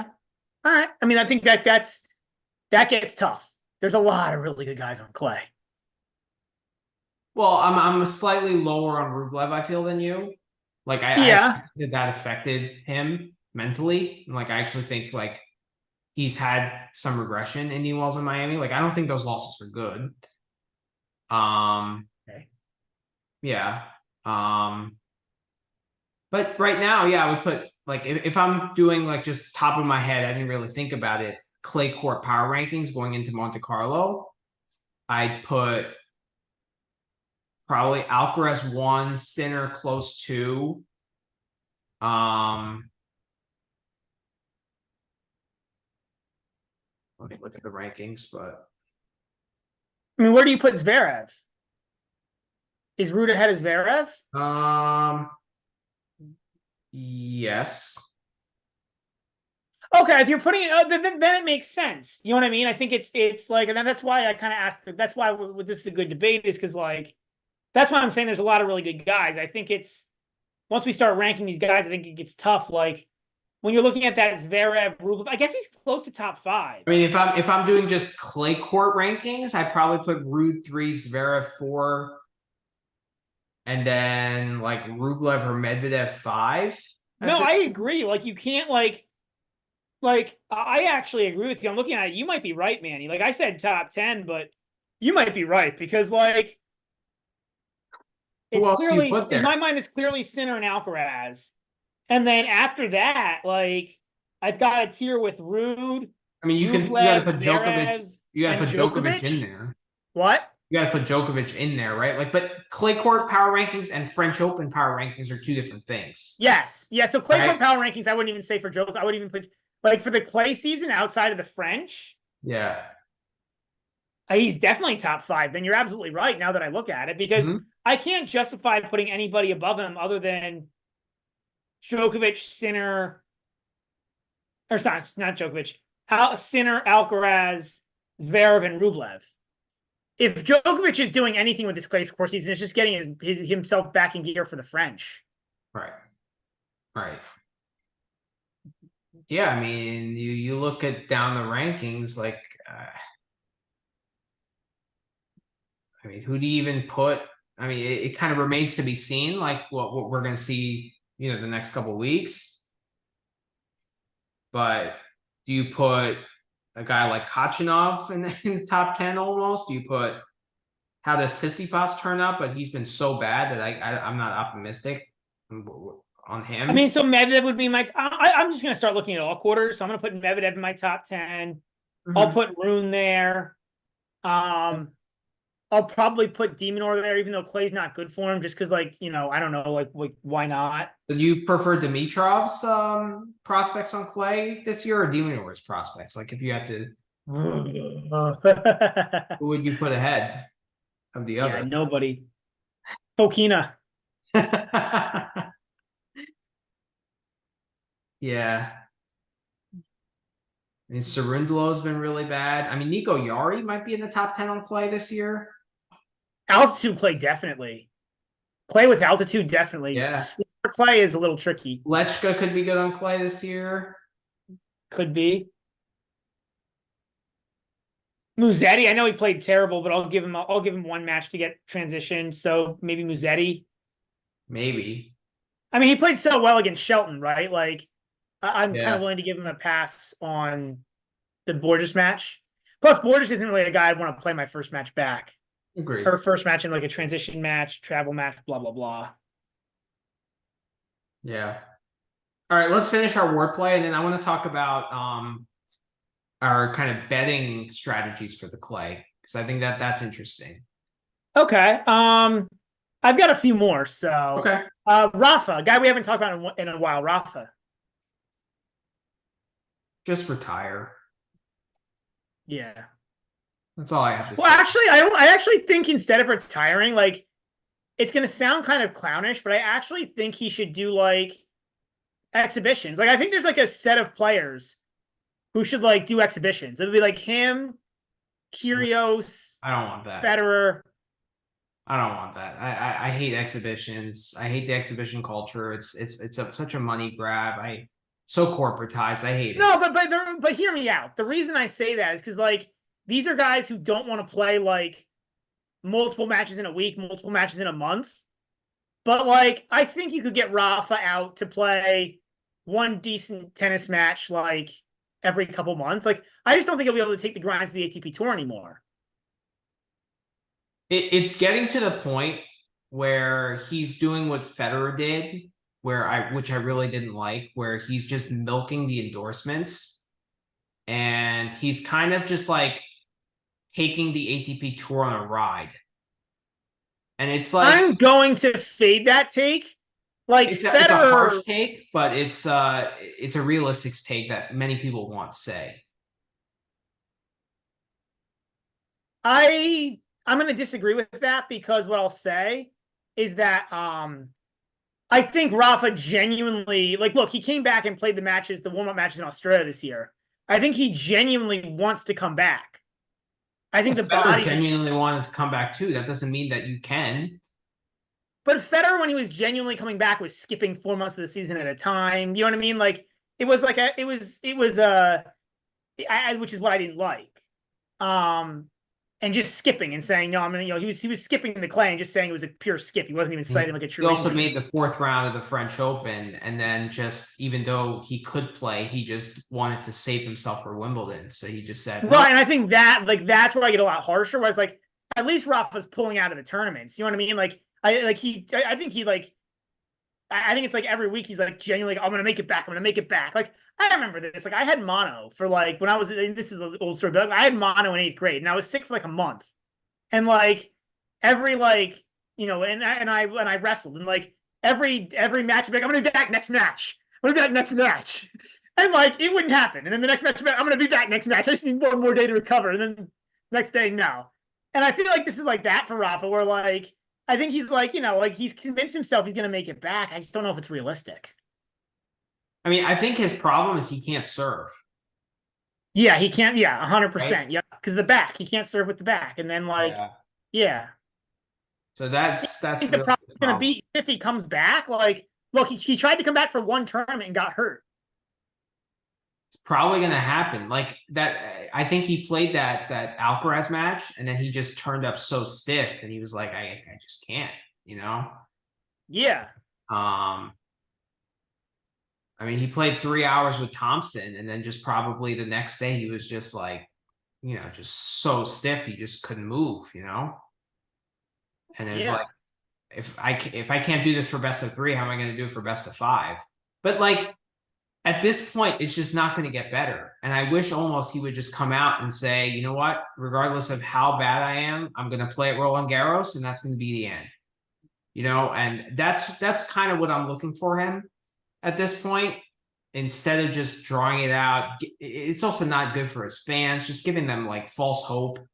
yeah. I hear you. And I think the problem is like, how do you convince Rafa that he can't come back and make a run? you can't, but you got to also be realistic about what you can do. And I just I don't I know like it. it's tough. That's why like I hear you. Like I don't necessarily disagree with you. I'm just saying, man, if I'm in Rafa's shoes, like if I'm in Rafa's shoes, I think I can come back and win the French Open. You know what I mean? And like and part You're, of the reason why these guys are so successful is because they're willing to take, what other people would call unrealistic takes. yeah, but you're also giving your fans unrealistic hopes, because like there are a lot of fans of these guys who are not tennis junkies, and they just expect that their guy to win like all the time, even on one leg, right? So it's not the best for his fan base, honestly. I hear you. I don't disagree with any of that. I'm just saying like if you would have told Rafa when he was 16, if we would have said Rafa was going to win 23 slams or 20, how many slams he has, that would have been unrealistic expectations, right? Like, and so when a guy is that successful, I think, I mean, how many French does he have? 11? I think he has 11. Or does he have more? 14. 13? It's 14? 14. See, I can't, I should know that number, but I couldn't remember. But like, how do you convince a guy who's Absurd. won the Yeah. French Open 14 times and lost like what, twice on that court? How do you convince him he can't win the tournament? True. And like Considering Sampras won the U.S. Open, and granted, Sampras is in better shape than Nadal is now, but like Sampras won the U.S. Open and went out on a retirement, so like it's and was not nearly the player he was far out of prime and won the tournament. So like it's possible, but I hear you, man. I hear you. It's tough to watch because I don't see how it happens at this point. Like I think we had the under over 30, and I was saying he wasn't going to play 30 matches this year. I feel I pretty good remember about that. that right now. Like I would honestly, I wouldn't be. I think the fair over under that could now be cut in half. Yeah. I'd be stunned if he plays anything after the French, or Yeah. even after, or maybe I'll be after surprised Wimbledon. if he gets 10 matches this year, honestly, at this point. Yeah, You I mean, know, look, the same thing happened last year, where it was every week I'm going to come back, and then it ended up being 8 more yeah. months. It's honestly sad. It really is, and like I don't I may sound like I'm being a little bit mean. Like I trust me, I want him to retire on his own terms. Like I don't wish this. I just think it would actually be like happier for just tennis fans in general if he just came out and announced it, then people kind of have this closure. They look forward to it. And maybe not for him, right? He probably can't accept it. But for everyone else, See, I don't know if it's can't accept or like genuinely doesn't like I think if Rafa was on this podcast, he would tell you he could win the French Open. He wouldn't say it. Actually, no, that's he would never say it. But I think he thinks he can win the French Open. You know what I mean? Like I think it's and so it's tough to like, but yeah, I mean I hear you. Like it's it's sad because like the reality with retirements is like almost nobody retires from the sport. Almost always the sport retires them. Mm-hmm. Like the only like it was kind of cool how Roddick retired. Because like when Roddick retired, he was still a legitimate player. He probably wasn't a threat to win slams, but he was still ranked in like the top 20. Right. Like he was a legitimate player. When Henning retired, she was a top player. He actually talked about it on his podcast. It was quite interesting, quite insightful. Like he just woke up one day and like he lost to Djokovic like 2-1 at Wimbledon. And he's just like, I just don't want to do this anymore. And like he told his wife, and like literally like the next day he held a press conference. That was the end of it. Yeah, which is crazy. It is, but it's so rare that you see that. You know what I mean? Like the vast majority of the time, the game retires. Like Federer did not retire. The game retired Federer. Yes. 100%. Um, Murray is not going to retire, right? The game is going to retire Murray. Yep. Right? Same thing with Nadal. We'll see with Djokovic. Yeah, I mean it Djokovic in the French Open, man. Like I don't know, man. Like I was saying the same thing last year, but this is worse than last year was. Yeah, for sure. Like at least last year he had form in Australia, and it was just 2 months that he was out of form, and there was an injury, that you could blame, etc. This is like, this is so Djokovic firing Goran. Your thoughts on that, or I guess them splitting? I don't know if it was a fire. Oh yeah. So every like 5 or 6 years, like this happens to him, and I think it's like when the coach can't motivate him anymore or give him any like good insight, or he's heard it all from that person. He's just like, I'm not going to gain anything from this person, so he just cuts ties, and it's going to happen every like 4 or 5 years with him because he's just also so deep and so thoughtful, and like when someone can't offer anything to him, like that's it.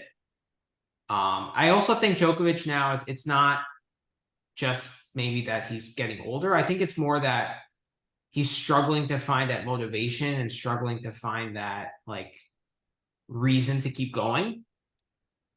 Could be both. You know what I mean? I'm not saying he can't find it again. I'm just saying like he kind of reached that. Like when he had that crazy successful year in 2015, and then he achieved the calendar slam or the calendar slam in 2016 by winning the French. That's when he had the dip, right? You mean he had the you mean he got the 4 in a row or whatever? The 4 in a row, right? That's when he had the dip, right? He lost to Query, and then he had that dip in 2017, right? So it's kind of reminiscent of that because like he got the Grand Slam record, he had a crazy year last year, and now this is where the dip comes, right? The question is, can he get it back, and how quickly does he get it back, right? And it's just going to get harder as he gets older. Yeah. I mean, it's certainly from the way he's been acting and looking, like your take makes a lot of sense. Mm-hmm. I always like, I don't know, I'm not nearly as big on as you and like trying to read into how guys are mentally feeling. But yeah, definitely if you like, I think that take makes a lot of sense if you watch his like press conferences and things. Yeah. Mm-hmm. Also, like he was at basketball games, and he actually went to Miami, even though he didn't play. Yeah, I know. Yeah, which is rare. Yeah. So maybe that is, and that's what makes me feel worse about it, because like I feel like that's kind of a sign of the end, right? Or that's almost like he's moving to that's almost a sign that he's thinking about what his post-playing career looks like. Mm-hmm. Right? If he's going to tournaments and not playing in them, like why is he there? Yeah, this is. I doubt he's just there to hang out. Like, I really think now, especially losing Australia and that calendar slam and the Golden Slam being out of the question, I really think the Olympics is his one biggest priority this year. And I think Yeah. that's why he's going to be dangerous on the clay. I think he's going to go all out during the clay court season because the Olympics are on clay. You know, Yep. so I really think he's going to prioritize just playing his best tennis on clay in general. This year. Yeah, because that's the only thing he's got like left to win, right? Right. Like, I mean, besides upping the slam count, that's the only thing that's left. Yeah. Yeah. And besides just extending the stats, right? Extending the number one stats. But honestly, like we've talked about before, like the only thing anybody's going to remember, I don't like that tennis is this way, but the only thing anybody's going to actually remember at the end of his career is the slam count and whether or not he has an Olympic gold. Yeah. At this point, like I guess what they'll remember is the slam count, the slam count, and the fact that he has won every major tournament. Like he's won every 1,000, I think at least twice. Twice, yeah. He's got the double there. He's got the double slam, and whatever he does at the Olympics. Like that's all people are going to remember. They're not going to remember like, oh no, like nobody remembers weeks at number one. Yeah, but if he doesn't get the Olympic gold, it's going to be a stain on his resume. It's not. I mean, it's not going to be looked down. Like he's obviously the greatest of all time, but it's just it'll be the one thing missing, I guess. The one thing missing, So sure. I don't know, but it wouldn't stop him from being the. I mean, it wouldn't stop you from putting him as the GOAT, would it? No, absolutely not. Yeah, I mean, we've talked about it before. There's at this point you can't say Federer or Nadal are the GOAT, or in my mind, anybody from the '90s. Like, if you were going to go back, like I think you could make. I was reading a pretty interesting case, I think, for Laver as the greatest of all time, actually over Djokovic, and that gets into a completely different like conversation. You can't compare eras, right? So you're not comparing apples to apples anymore. Well, it's not even that. Like, you're not even comparing like. So forget eras, like ways the tour operated, right? So like back in the '70s, like I think Wimbledon was an amateur tournament. So if you played on the professional tour, which is more of a barnstorming tour, something similar to what the Premier Tour could end up being if tennis adopts that route. Like you couldn't play Wimbledon. There are all these like weird things that happen. Players didn't go to Australia because they didn't want to go over Christmas. Like there were all these goofy things that like and so to your point, it's impossible to compare because like how do you say like, and then when you go back before that, like the rackets aren't even the same. Like it's a different sport. You may as well be comparing if Jack Sock is a better pickleballer than Roger Federer is a tennis player. Yeah. But it's going to be interesting to see Djokovic. But I think he goes through these like mental health crises every like 5 or 6 years. It's a common trend. Yeah, I also heard that the last time there was this dip that there was I mean, so far there's been one major dip, right? It was the 2015 or 2016, 20 or whatever, it was 2017, whenever it was. There's been one major dip. Yeah, but there was also a dip to a smaller capacity in like 09 and 10 when he couldn't win a slam, right? And he was kind of doubting himself and like he couldn't get over the hump. But isn't that how many slams did he have at that point? Didn't he just have the one slam? He had one. Yeah. I put that in a completely different category. Like,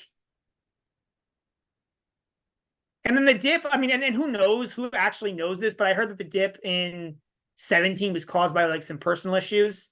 Again, who knows? But yeah, he also has a terrible PR team. I mean, this is yeah. He's the worst. The worst PR team. Like for a great athlete, he has the worst PR I think I've ever seen.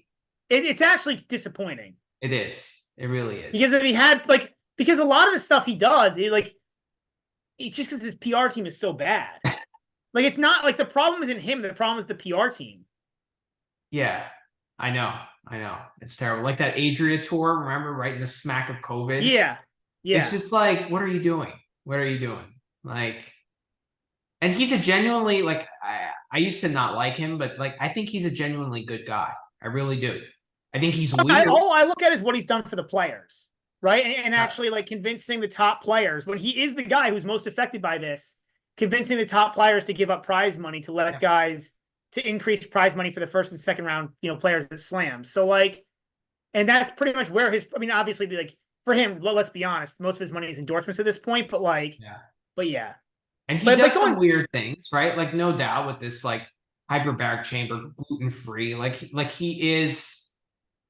he has a lot of idiosyncrasies, but but he's all, but also like he's the greatest tennis player of all time. And if you do, how can you you know, argue? don't become Right. the GOAT. Exactly. Exactly. So So like it's hard to blame him. It's like I said, and I think there's like it just everything could have been spun so much better. yeah, 100%. It's just a PR team that's just trash. Yeah, like the Australian Open fiasco. Yeah. Like I'm not saying That's, like, and I'm not even a discussion about vaccination. This is like it like the tournament handled it poorly too, and tennis handled it poorly. But like yes. Novak didn't help them at all. Like if they would Oh, have just it all started with that Instagram tweet or that Instagram post, right? Where he said that I'm going to Australia, right? Remember? That's where it all yeah, started. yep, And then while he yep, was on the plane, the Australian, they were like, no, no, no, no, no. You know? yeah. And like they were going to ship him back, right? Like, but if he didn't post that on Australia, no one would have known. And that's what Right, and started like it. this is the bigger thing is like you don't just flaunt like if you know this is going to be an issue, Yeah. you don't just like be like, oh, I'm getting on a plane, I'm going, and then tell the world, getting on a plane, I'm going. Like, no, like like you figure out what's going to happen beforehand, and then you Yeah. act accordingly. Yeah. Like, and trying to strong arm a government, especially the Australian government, like isn't going to work. No, it's And like not. that's where the PR team needs to come in and say, like, dude, like you're not going to strong arm the Australian government. Like you don't like you may think you matter in the tennis world, you matter in the sports world, you matter in the tennis world, you matter a ton. In the sports world, you matter. He has not achieved that like celebrity status. That Like, being said, we're not defending Australia in this case. Like, I think they handled it terribly too. oh, I completely agree. I'm not I 100%, but I'm saying that like Yeah. with his PR team, like Yeah, there just were have better. a little bit more awareness and like you can't just like strong arm a government, because you're a big sports star. It just doesn't work that. Especially again when you're like yeah, yeah. Yeah. So yeah, all right, let's do a few more word plays. What else? JJ Wolf. Um, Lost. Yeah, I agree. Like I mean, he just, he can't make a ball on the court right now. I know. Like, I was gonna say go back to college. yeah, I mean, I think yeah, I mean, yeah. Yeah. Um, Wawrinka. Ooh, old. You know what I mean? Like, honestly, now there's a guy who should retire, but Vrinka should retire because at this point he clearly doesn't have it to be, more than like just a standard. Like he's at the Murray point, right, where Murray was last year, where like Yeah.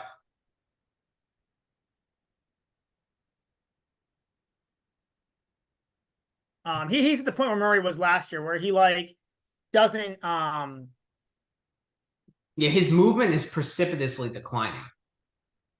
it's terrible, Right. man. And his fitness, like he couldn't play. Like he got through a set and a half, and granted, Navone's a tough guy to play, especially on clay. In Yeah. terms of like, not just like I'm not just saying he's a good player. I'm saying he's like a physically tough guy to play. But like the second and third set, he just like was out of energy. Like he had one set in him, and that was it. Like, and it's just like, yeah, I think like, and again, like at this point, like he retires now, or the game's going to retire him. Mm-hmm. And Agreed. like he could go out now and go out on like he could go out now and go out on a note where he could like maybe win a couple matches in some big tournaments, like, and like, maybe make a run here or there, especially in like a, didn't he make a semi or a final last year didn't he make a final in Umag or something? Umag, right. And he Yeah, he lost made a final. to So like he could still, like, if he went out and called this year his last year, like he could maybe like do some stuff. You know, Yeah. maybe whereas I think if he waits another year, like it's not going to get better. The movement's going to get even worse, and like he's going to be I mean, the reason why he incapable has any of success is that he still hits a clean ball, right, right? And that's and he serves really well. he serves pretty well. That's true. That's true. Yeah, Yeah. Yeah, I'd agree with that. Just like old and like heavy. yeah, yeah. I think just old, like Yeah. because as you get older, right, you put on weight, Yep. like Um, Chilean fans. awesome. I mean, I honestly don't Chilean is bad. South American. Yeah. TTT Tiago. Yeah. Like it's yeah. We And talk it's about it not just enough, the but it's chant, it's the little dances that they throw in there with it. You and know? the singing and like the Yeah. yeah. Amazing. Um, who else? Let's see. Luca Van Ash.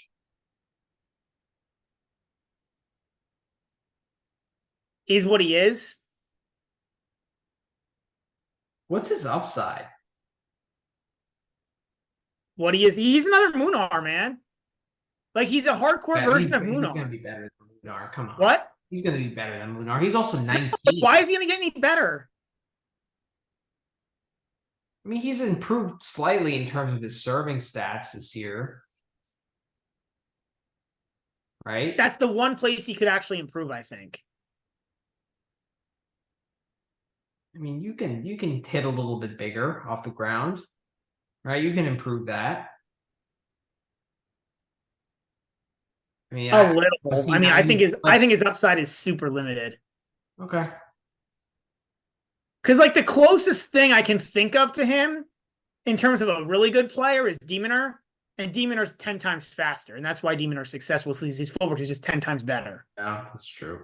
Like, Yeah, even when I remember Demon was like a 19 to 20-year-old, like he was flying around the court. Remember that? I mean, he's actually a lot slower now. He's actually a lot faster back then. Like, it was incredible to watch him at 19, 20, like flying around the court. Yeah.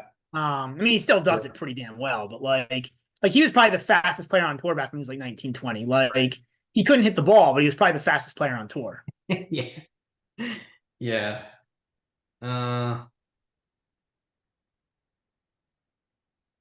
But about like, give Van Ash credit. Like, he's gonna be a pro. He's gonna make this a living. Yeah. He'll probably make enough money to You think he can ever reach the like, top 30? he may sneak in there for a few weeks, but I don't think consistently. Okay. Good call, got, by the way, in that match. I was all over Van Ash and you were on Lunar on Monday. yeah.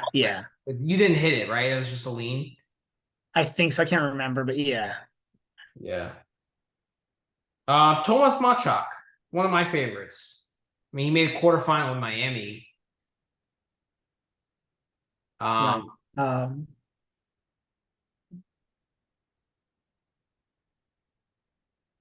It's hard to put one word to describe him. I think like yeah, it is. I think like I guess I'll go with talented. Like I think he's talented. He's not as raw as a Shelton, so I don't want to use the word raw, but I think he's a really talented player. That doesn't mean he's going to be like top 10 because like that's another stratosphere, but like I think he's a really like he doesn't hit quite big enough to be top 10. Yeah, I agree. Okay. But I think he's a really, really good. I think he's a really good player. I think he'll stick in the top. I think he's in the top 50. Yeah, I think he's 23rd in the world. I think he'll stick. Yeah. It's kind of cool to see too. I guess Marrakech is a bad example, but like it's kind of cool to see too. We're starting to see some more of these late bloomers. So like Saflin cracked the top 50 in his mid-20s. Eubanks, though. He's regressed. What? Roman has regressed. No, but that's why it's cool, right? We're starting to see more of these guys that like progress and like peak out later. It's just like more of a phenomenon, right? Like Thompson, right, is making a real run in his late 20s. Um, Yep. you know, yeah, I just think it's kind of cool to see because like I feel like we were at a place 5, 10 years ago where if you didn't make it by like 24, you were done. Mm-hmm.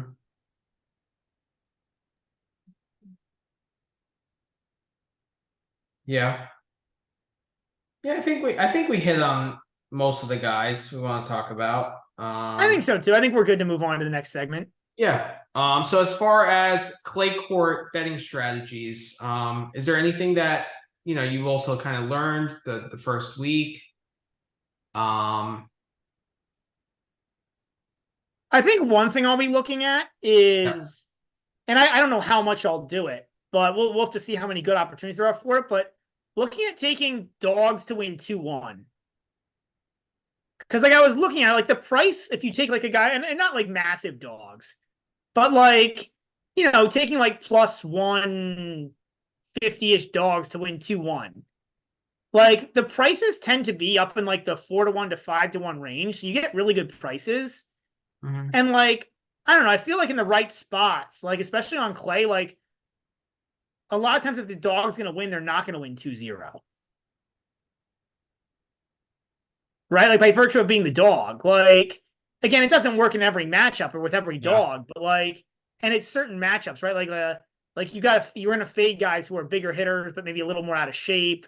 Um, Yeah, worked great but in the Navone match. what? Worked great in the Navone match. The Yeah, and Navone. that was the ideal time to do it, right? But like, I Yeah. think the Sonego match was another good time to do it. Like Sonego easily could have won the second set. It was a very competitive second set. Right. And if you get that to a third, like if I get that to a third at 4-1, I'm not sad.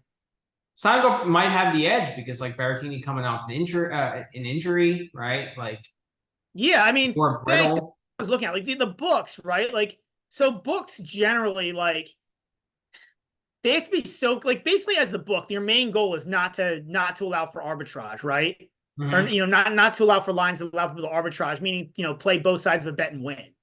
Right. So like it's really hard for the books to like look at a match between two guys and go, okay, well, based on this matchup, the guy has a 50% chance to win the first set, a 40% chance to win the second, and a 48% chance to win the third. Right? Like it's really hard for the books Yeah. to do that because if they do that, like there's so like if they're going to offer derivative lines, there's so many lines that they have to like put against each other to make sure that they're not offering like you know errors or the opportunity for you to hit like both sides of a line and win. That I feel like they just generally do kind of the same regurgitated thing. Meaning, like if you see a guy like usually if you see a guy like it's very rare, for instance, that you see like a first set money line and a second set money line to be very different. Like at Yeah. most, it'll usually be like 5-10 cents. Right.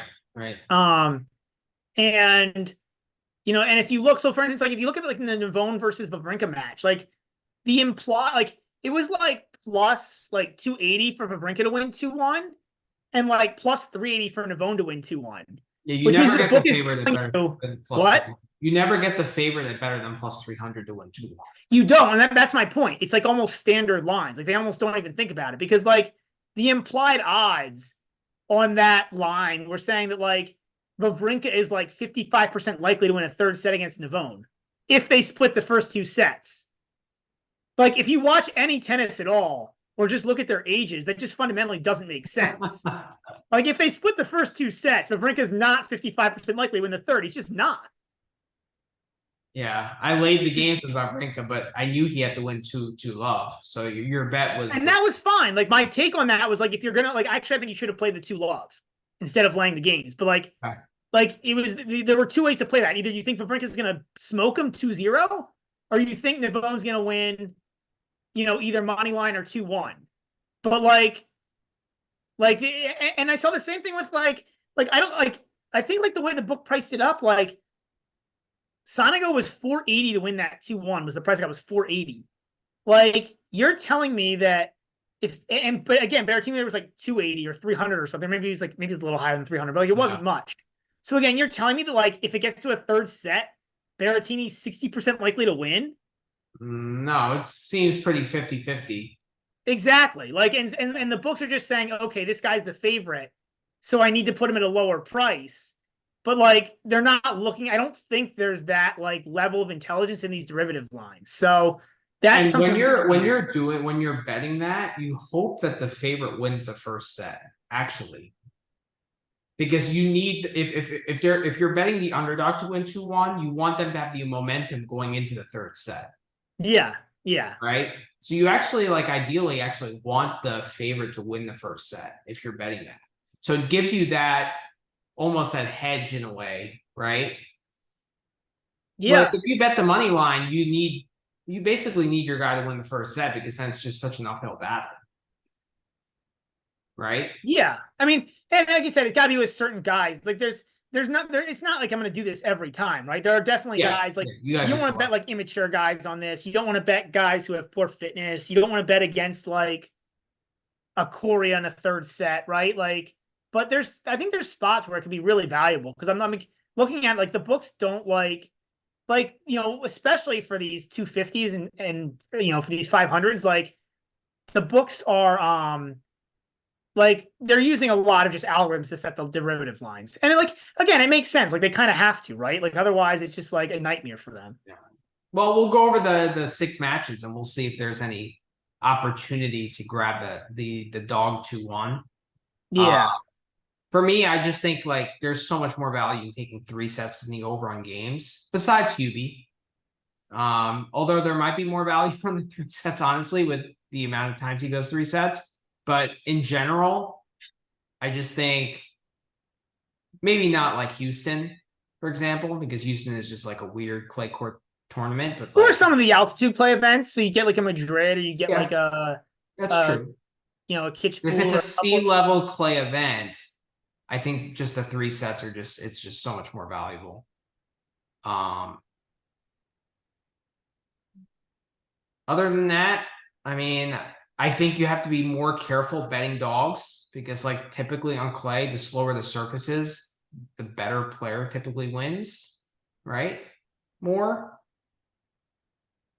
I think that's somewhat baked into the line, but I definitely do like when I'm thinking about the match, I definitely do add that in. But I think the books do as well. Yeah. Okay. Or I shouldn't even say the books. When I say the books, I really mean the market. Like I think bettors are somewhat in tune to that. Okay. But I agree. If you're capping matches yourself, you definitely have to take that into account. Yes. Yes, for sure. For sure. What was the thing I was gonna say?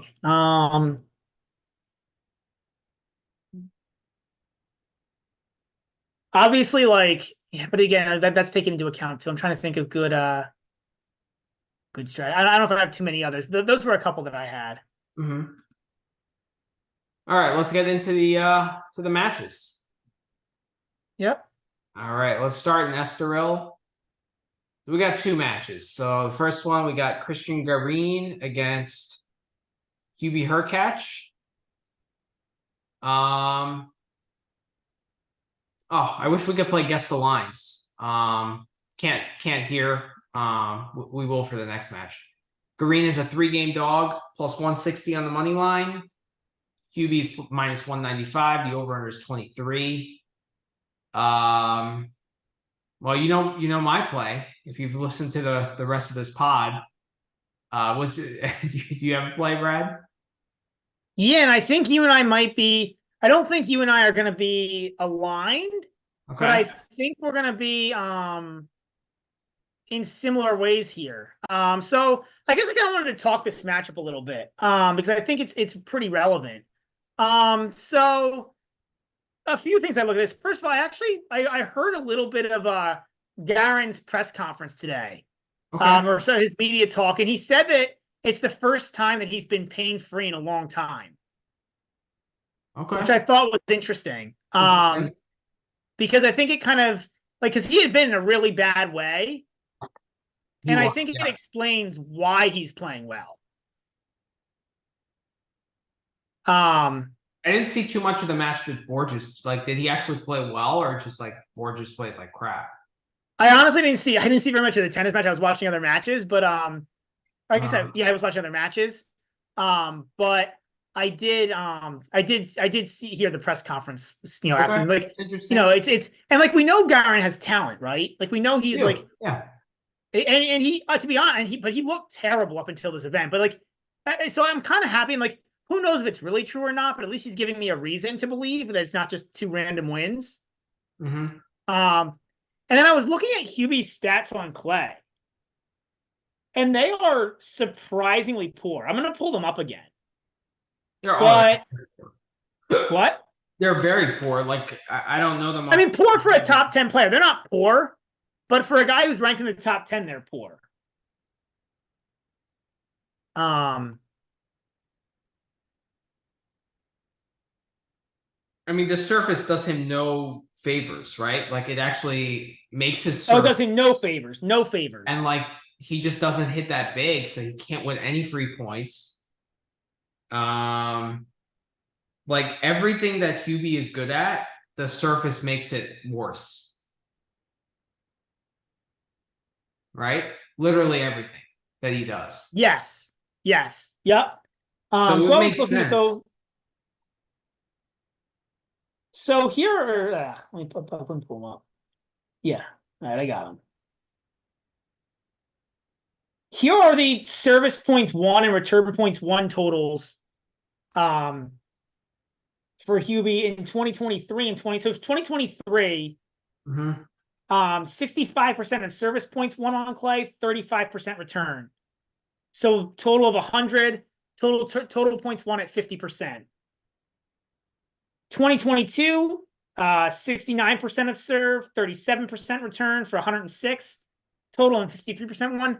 That's a little better. Obviously, 24, he's been fine against, the two guys he's played so far. But I mean, not great. And then I actually looked at his stats versus guys between 50 and 100.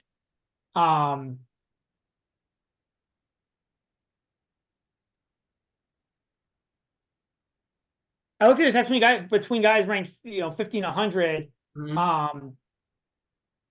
On clay, since 2022, so over the past 3 years on clay, and he's at, again, there's 7 matches in the data set. Between guys against guys between 50 and 100 in the world. 65.5% service points won, 37.6 return points won, 51% of total points won. Like, it's okay, but for guys to be playing against guys between 50 and 100 in the world, that's not good. Let me put it this way: it's not becoming of a guy in the top 10. So his career record on clay versus the top 100 is 21 and 24. Yeah, which is they have to be a little careful because, but his early part of his career, he wasn't obviously as good of a player as he is now. Okay, but if he past 3 years, he's only 11 and 9 against the top 100. So yeah, no matter which way you slice it, I mean, I don't think this is 2-1, and I don't think this should be 3 games. Yeah, from 2018 to 2024, he's 10 and 16 versus the top 50 on clay. From 2018 to 2024. Right. If you do it maybe from 2020 when he was like a top 20 player. I went 21 to 2024 when he was a top 20 player, and he's 11 and 12. But either way, no matter how you cut, he's below 500. Yeah. Right. So are you on green money line here? So my favorite play here. Okay. It's a little juice, but I don't see how it doesn't get there. It's Hubie over 12.5 games at -145. I like that. I just don't like the juice. He's only got to get there 60% of the time for it to profit. I don't know, man. I think this is going to be close. I also think you could play the over 20. What is it? Over 23. Yeah, I think that's a good look. I think the 3 set line could be a look here. Do you like the green 2-1 here? What is it? I didn't even look at that yet because Hubie's not the ideal guy to play it. But after Plus I talked 460. look at it, that's pretty damn good. I mean, You're telling me that if it gets to a third set, that Garin isn't like, you know, If he's pain free, yeah. 30%. You think I can't I don't see how Garin is I don't see how a third set between these guys. Well,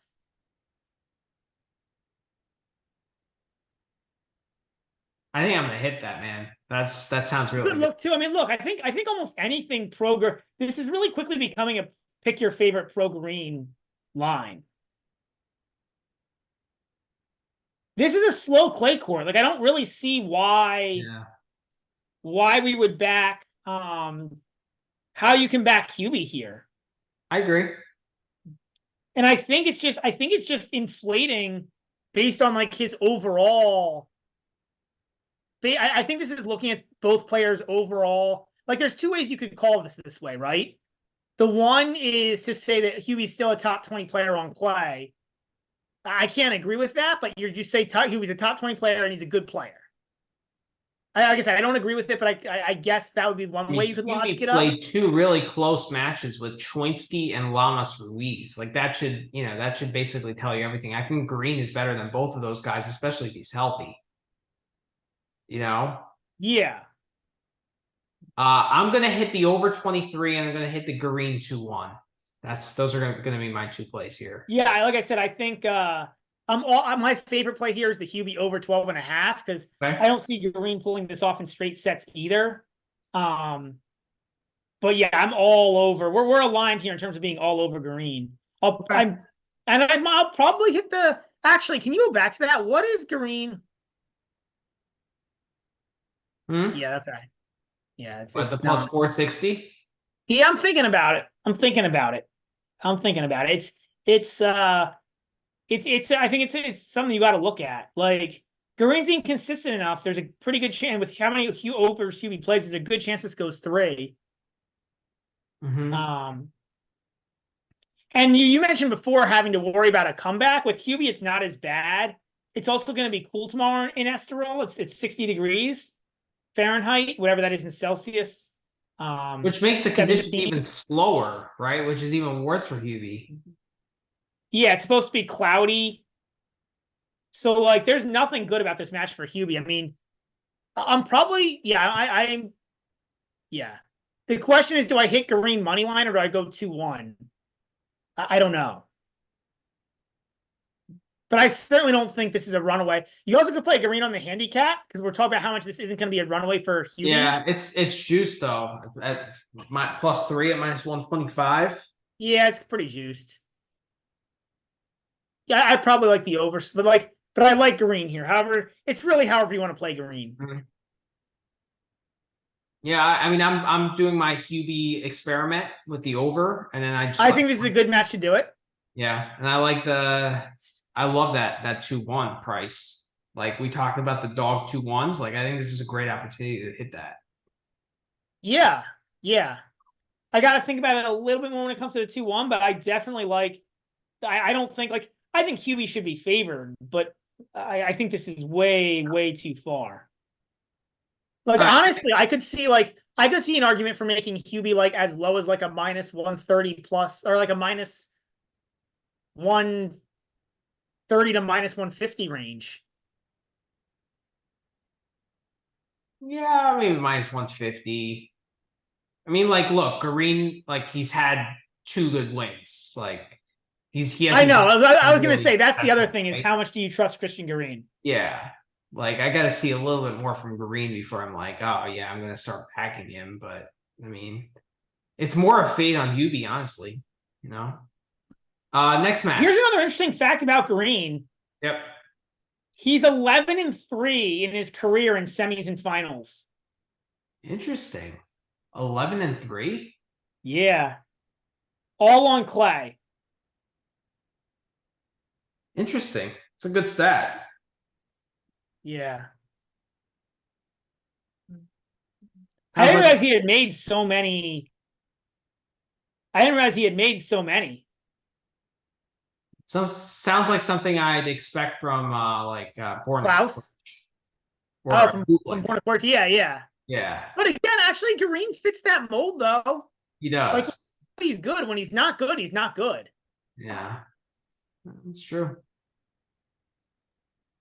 All right, So yeah, I next think week. given that, you've got to play Green either money line or 2-1. I mean, the thing is, he actually could 2-0 Hubie tomorrow. It's not ridiculous. Yeah, but that price is so appetizing. Oh, the 2-1 is so appetizing. I know. I get it. I get it. Yeah. All I right. think anything you can hit programming there is good. On to the next match. Yeah, Ruud and Martinez. So Ruud is a 5-game favorite. Minus 500 on the money line. Pedro is plus 375. Over under of 21.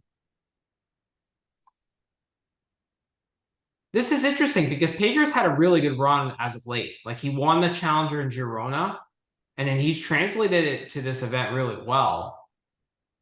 It's just like we discussed it before. Like Ruud is not a guy I really want to fade here. And 5 on a slow clay court is less than you like. It's a lot, but it's not like it's on, it's Miami, right?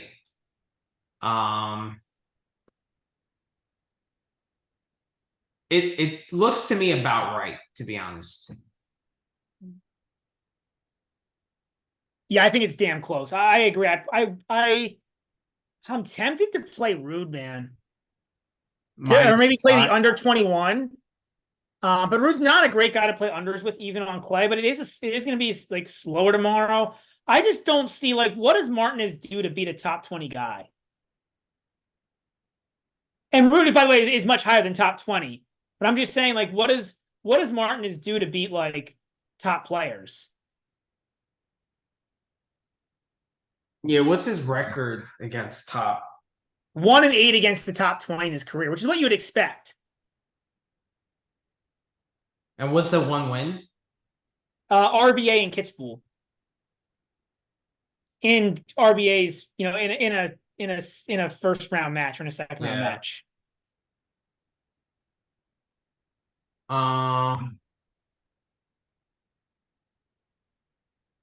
Martinez competes like.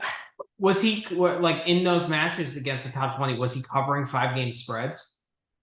I think like 5 of the 11 or something, or 5. Sorry, it's 9. 5 of the 9 or something. Like, I think this spread is pretty damn right. Like, my debate is should this be 5 or 5.5?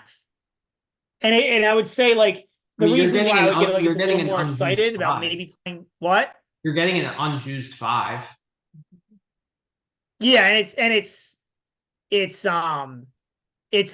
a slow clay court. It's sea level. It's slower conditions, cloudy. It's a 250, which Ruud. What? It's a 250, which Ruud plays better at. Yeah, like everything's in the cards here. I actually like the Ruud 2-0 at minus 170. I think that's a good look. Rune under 12.5 games won, so 6x is minus 115. I'm borderline on it. I'm never taking the 5 with Pedro. It's do I feel good about taking Ruud? Yeah. And laying. Do I feel good about taking Ruud? That's the only question. Yeah. I think the minus 1.5 sets is a good parlay piece here. Yeah.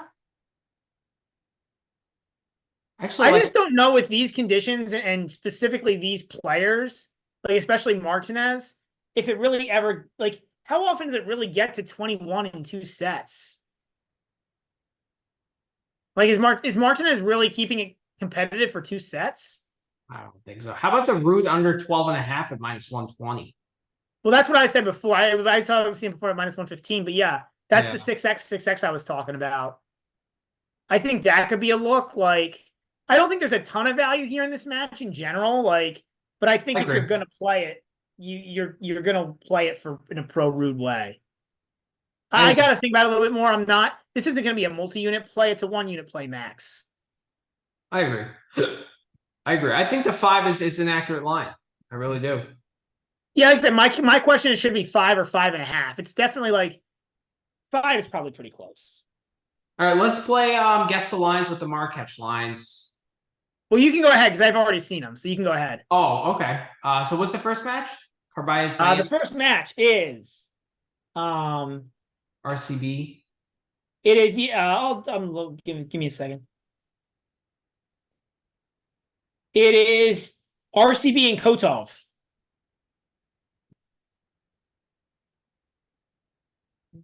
I'm guessing RCB is a minus 180 favorite against Kotov. Ooh, pretty far off. Really? He's minus 120. Ooh.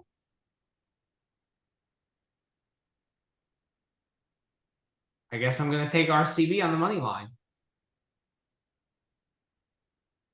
Yeah, for me, that's definitely my lean. Like, Okay. I definitely think there's probably some value there. I don't know if it's a ton, but there's probably What's the some value. total? I think it's like again, it's only minus 120. I think the total is 23. If I remember right, I'll check it now. It's either 23 or 22 and a half.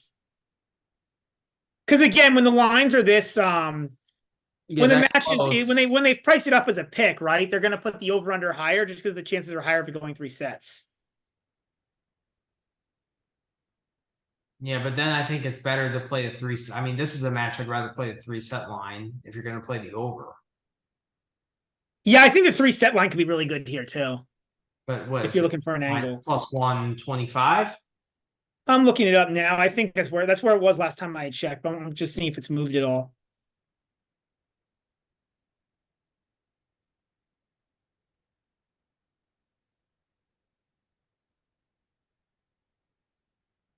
But yeah, I think I'm going to RCB on the line.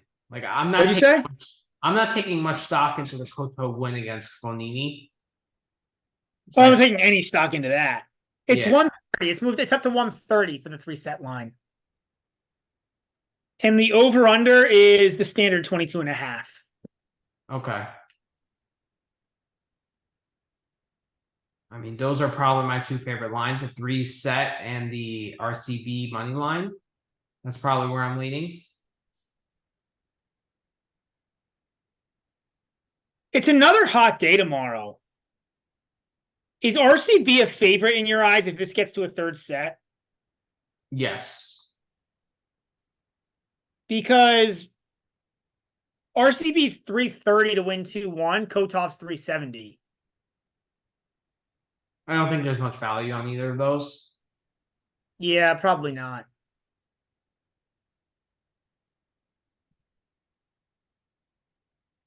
Yeah. I don't know. I like the RCB money line. Like he's the defending champion here. Like he likes these conditions. Yeah. I think it's actually a rematch of the semifinal they played last year.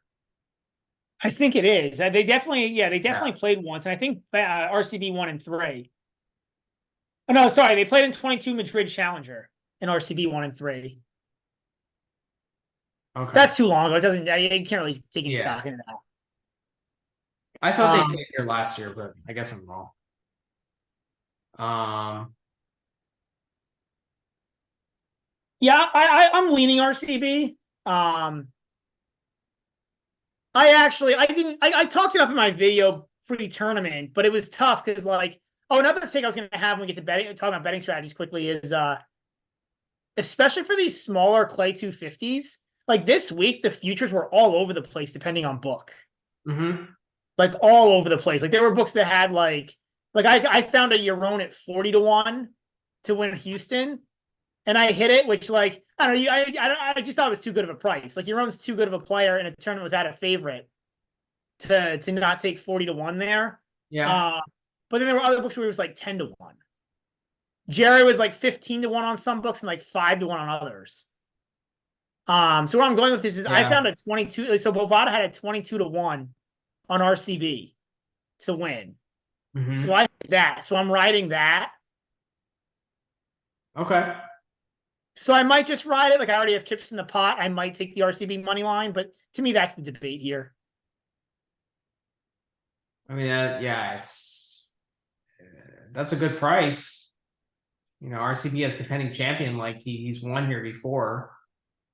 And again, it's good conditions for him, right? Like there's a reason he won here. It's not just random. Like it's good conditions for him. It's hot. Like fitness is important, which helps him. He's a pretty tough player. Um, yeah. He needs slow conditions because he doesn't hit big. Well, actually, this tournament isn't as slow as it's thought to be.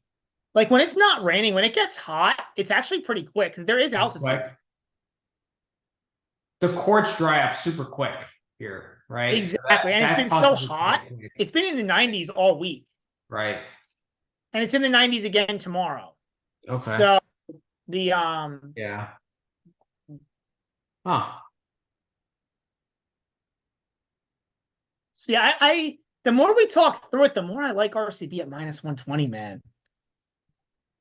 Like, yeah, I don't think Kotov is also like the bigger guy, and it's like I don't know. It's like really, really hot. If the match gets really physical, I give RCB the big edge. yeah, Those kind of conditions, you know. The only problem is you can now swing it back the other way, and it's actually a really interesting matchup because it is the hitter against the counterpuncher. Mm-hmm. Because like on one hand, I'm going to say that like, what is Baena do to attack Kotov? But then like if he can Just move him gets a around lot at of balls all, back. what? He just gets a lot of balls back.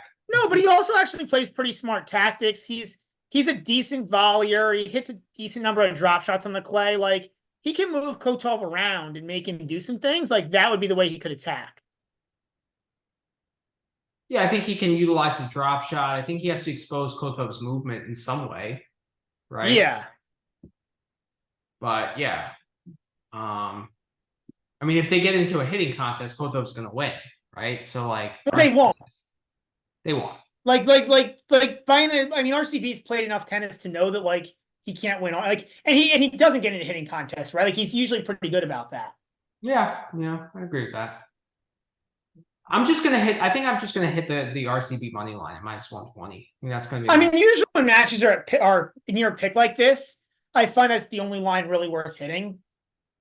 Right. All right. Second match is Berrettini against Navoni. All right, what is your guess for the line here? Navoni.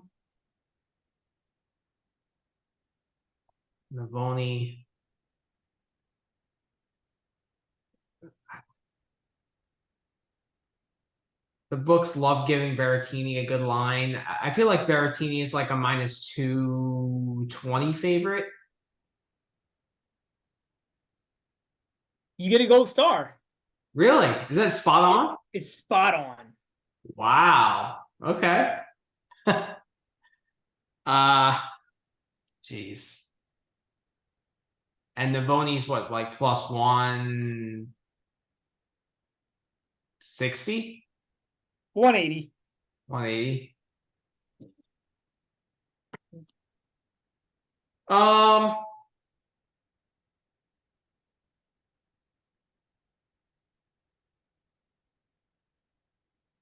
I don't know. Like Navoni is a decent clay player. I mean, I still feel like he's getting a little overvalued based on his Rio final run. That being said, Berrettini has way more weapons. Is Berrettini the best guy that Navoni's played this year? Probably. I don't think he's played Baez. With the exception of Baez, yeah. Which he got rumped by Baez, right? So that's my thing here is like I'm kind of thinking if Navoni plays someone way above his level, he gets romped.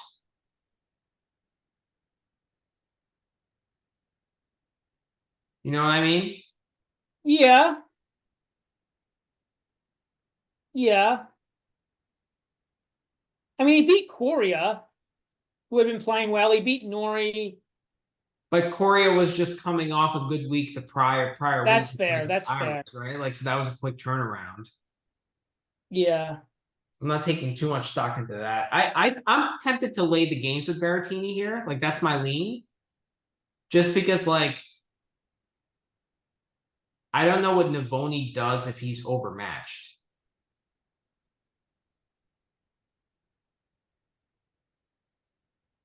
Yeah. right? And even like he was overmatched against Wawrinka too, right? And like Wawrinka is similar to Berrettini in a way, but just Berrettini has more kind of stamina, slightly better movement. Well, actually, significantly better movement. And like I feel like if Wawrinka didn't gas out late in that second set into the third, like Wawrinka probably wins that. Yeah, And what's the game spread? It's like minus 2. 3. It's 3. 3. Damn it. You're with Berrettini, it's basically if you're laying the 3, you're basically betting the 2-0. And what's the price on the 2-0?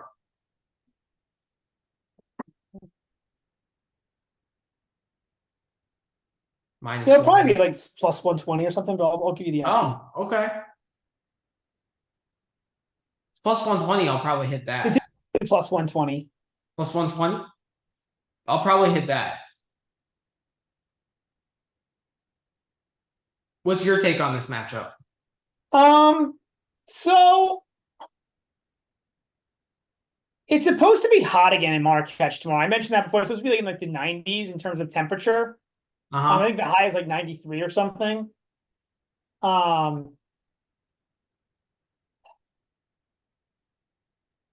don't know. I think Navoni's going to be like. I'm a little higher on Navoni. I think in terms of on a clay court. I get it. Like Vukic, isn't like the best player in the world, but he did beat Vukic pretty badly. Like he's had a good run on clay. I hear your point about Berrettini being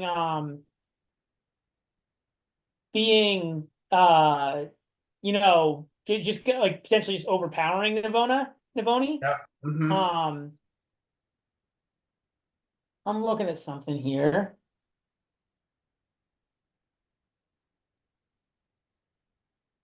So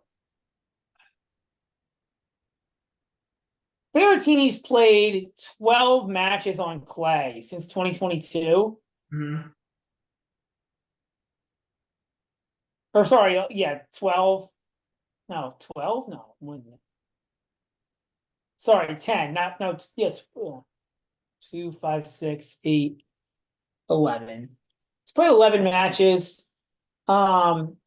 He's gone over the 12 games won in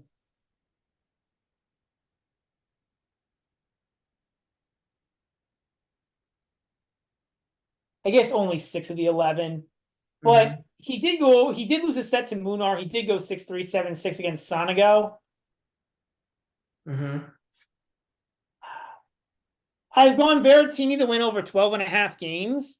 I think it's like minus 125. That's a pretty good price. And then my other play here is the LWW on Navona at 8-1. Ooh.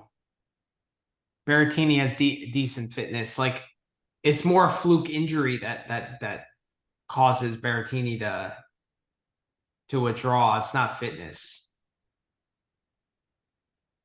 I agree to some extent. So I can't get there with you. Plus, I don't trust Navoni's like with Wawrinka, it was just Wawrinka's inability to move and just his like lack of fitness, right?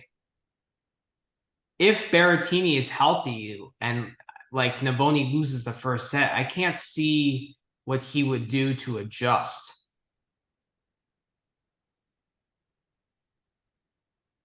You know what I mean? Plus, Berrettini is play a better, player. play better. Sonego's level drops, or not Sonego. Berrettini's level drops. I hear your point. I don't know that I just think like Navoni's fitness it's also Navoni is gonna make you hit a lot of balls, right? That's what he does. So Berrettini might have a hard time shortening points, which is sort of how Berrettini, I think. I don't know if Berrettini's fitness is that great or if he's just good at shortening points. I think it's an interesting matchup again because it is like it's the aggressor versus the counterpuncher. I mean, in general, I think I've always been higher on Berrettini than you have, right? For sure, and I think that's why you're not loving the LWW. I just think I agree with you. I think Berrettini's a better player. I think the only advantage that Navoni has here is fitness. Like fitness and athleticism, right? Which like the longer the match goes, the better that is for him. Um, I don't know if I agree with that either. why wouldn't it be better for Navoni the longer the match goes? Because I just think that it's a fluke injury that could cause Berrettini to go away. It's not necessarily, and there's a chance of that. I'm not saying that there isn't a chance of that. I just don't think it's fitness based. Like I think Berrettini's fitness is fine. Okay. So if he's playing and he's running around, he's healthy, like I don't see Navoni having chances. I'm not really buying into Navoni. Like I think he had an easy run to the final. Like he got lucky that Nori was also hurt in the semis in Rio. He got Coria coming off that Buenos Aires run. Like he got walloped by Baez in the final. Like he didn't like have a great run per se. I'm not arguing that he's a better tennis player than Berrettini, that he's likely to win the match. I'm just saying I don't think this is going to be a wall. I don't think it's going to be a beatdown. Okay. Just because I think Navoni does fight decently well. I'm laying the 3 with Berrettini. That's how I'm playing. Okay. Okay. I mean, so if we were doing power rankings on clay, where would you put Berrettini? Because Healthy this is really, in my Berrettini. mind, the fundamental question. Healthy Berrettini, probably top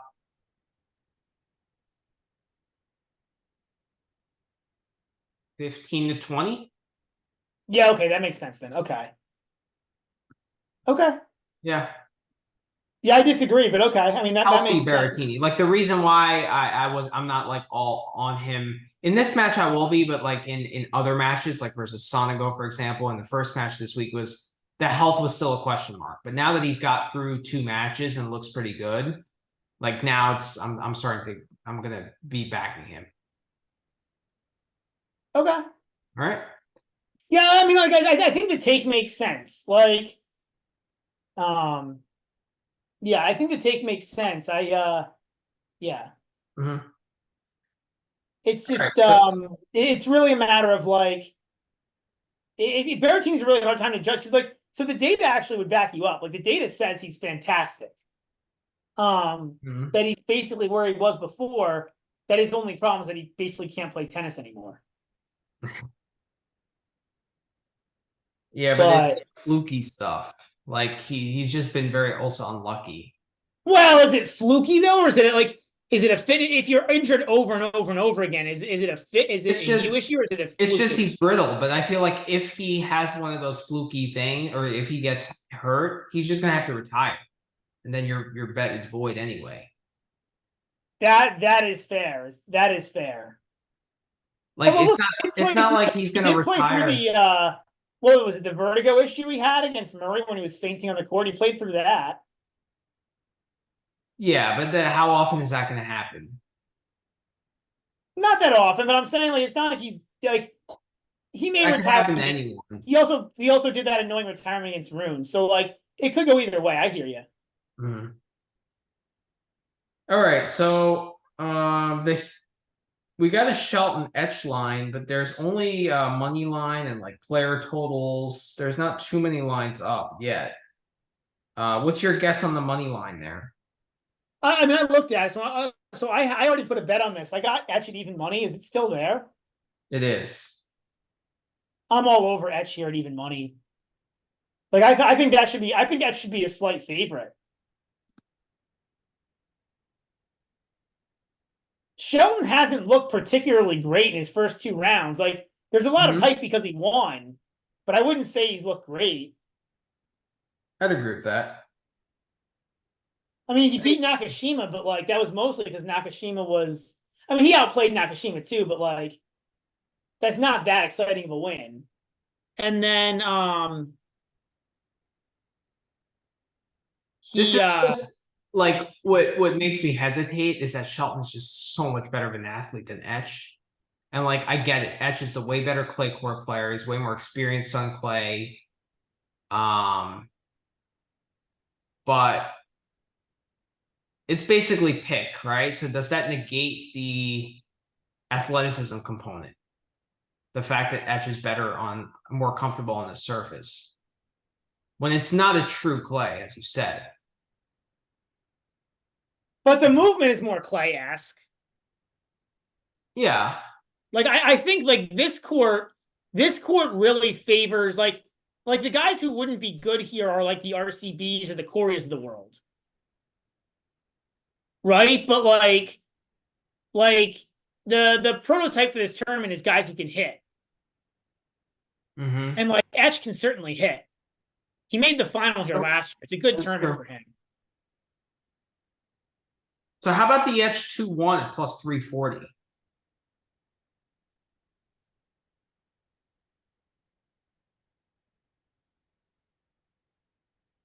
What is the Etch 2-0? Plus 230. No, because like because like do you think like there's no reason that Etch is like a particular favorite over Shelton if it gets to 3 sets? And I don't see this being more than like so like in order for Etch to just basic math, right? In order for that line to be good, you have to think that either Etch is a favorite in the third set, or that he somehow isn't a favorite for the match, but he's a favorite if it goes 3, or that this match is like almost 50% likely to go 3 sets. In which case, I would probably just bet that line. Like, I don't think Etch is any like more of a favorite. Like, I don't think if this match goes 3 sets, like the line flips any more in Etch's favorite than if it's a short match. True. I want to agree with you, and I want to make Etch the like my lean is that way too. But I don't think I can make a GBM play. Like I'm not that confident just because in the athleticism gap here. Yeah, I'm just looking at how these players have performed, right? I'm not even saying like to even just take this week, like, and I know it was the first match of the tournament, but like Shelton beat Jiju Berg 6-4 in the third, and then he beat Nakashima, and he had to save a few set points, 3 set points maybe or something like that. That you know what I mean? points, right? Set, like, I'm just like if we do like power rankings, right, on this particular surface, like I'm not. That's true. Like Etch is the better player on this surface. And I'm saying, not saying clay, I'm saying like this Houston surface, I think Etch is the better player, and you're getting even money.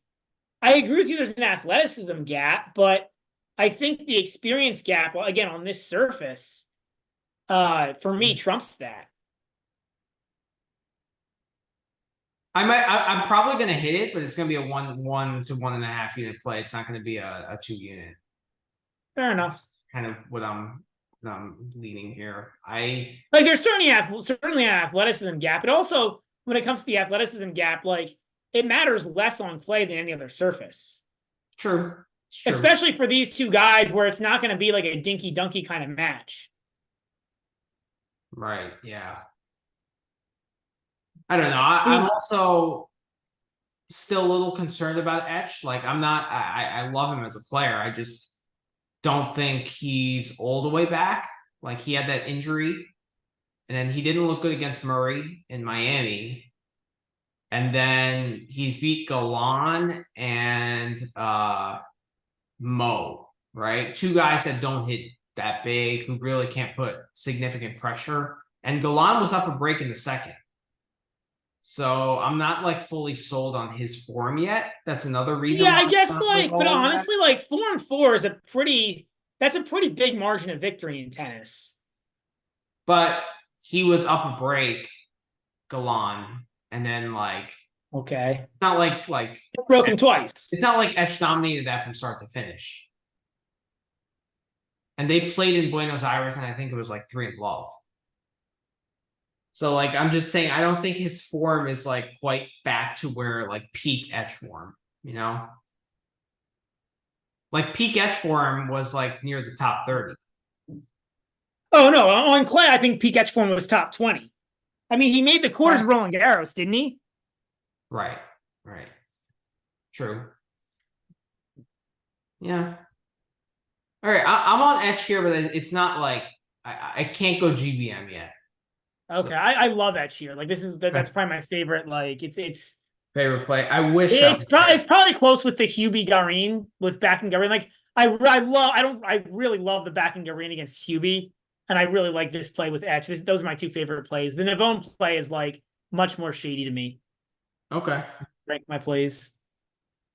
All right. I'm trying to find a line for the For the Tiafo. foam match, Can't find it yet. it may not be out yet. Yeah. I'm convinced there's like 5 people in the world who set these lines. And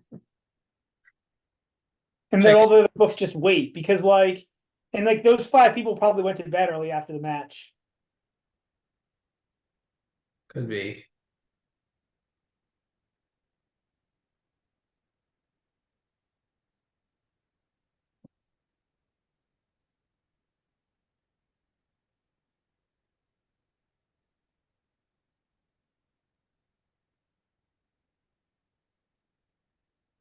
So what price would you need on Darderi to hit him here against Tiafo? Probably plus 140, plus 150, something like that. Like yeah, probably something like that. I'd need anything plus money, and I would hammer Darderi. Darderi looked really good against Jerome. Yeah, yeah, he did. He also saved match points against Kudla. Fair. That was a painful loss, by the way. I had Kudla there. Yeah, no line yet on this. So Yeah. shame. I mean, we talked about Tiafo like privately, right? And on Discord. Well, I think that's the thing, right? I'm not I like I'm not saying Tiafoe's playing well, but I I'm not as low as you are on him. Yeah. Yeah, I think that summarizes it. As far as Monte Carlo, there's a ton of great qualifying matches. It's basically like a 250. Well, yeah, because there's only Yeah, it's an insanely stacked draw. well, because there's only 56 players. Yeah. I gotta look at these more, but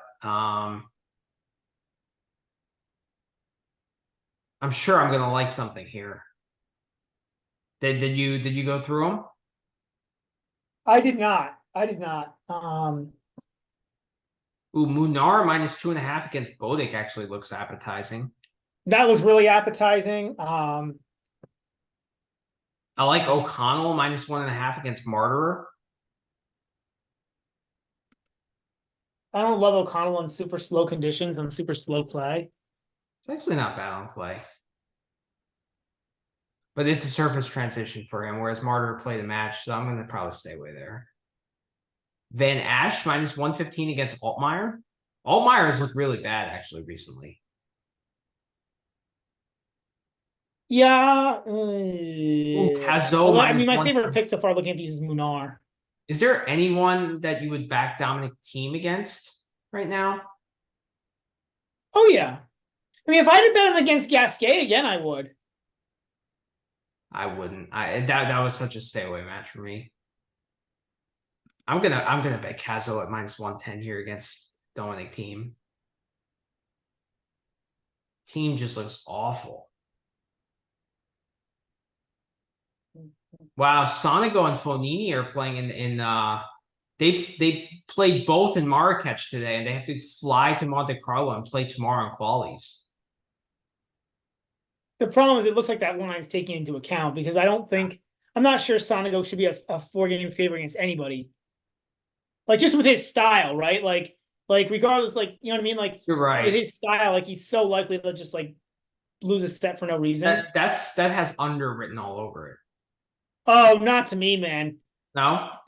Sonigo could easily like play one good set and one bad set. Like I would play the under on sets before I play the under on the match.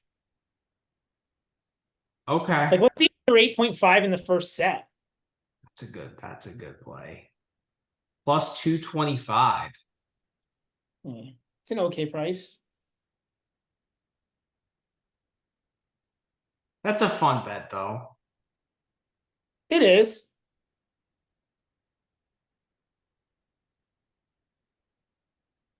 Screw it, I'm gonna hit it. I like it. That's my boy. Liavik against Muller. These are good courts for Liavik. He made the final here. And then Muller looked really bad in Marrakech. What's the odds there? Minus 180 for Liavik, plus minus 2.5. Nah. What about Sumit against Flavio? Playing like a Plus 130.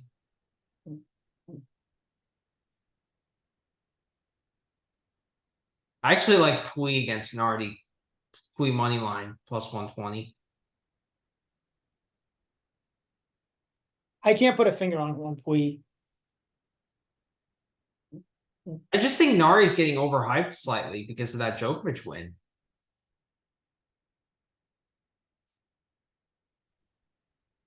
What 65 dog against Mutet sounds good to me. Michelson? Yeah. Great. Although Mutet's What's that?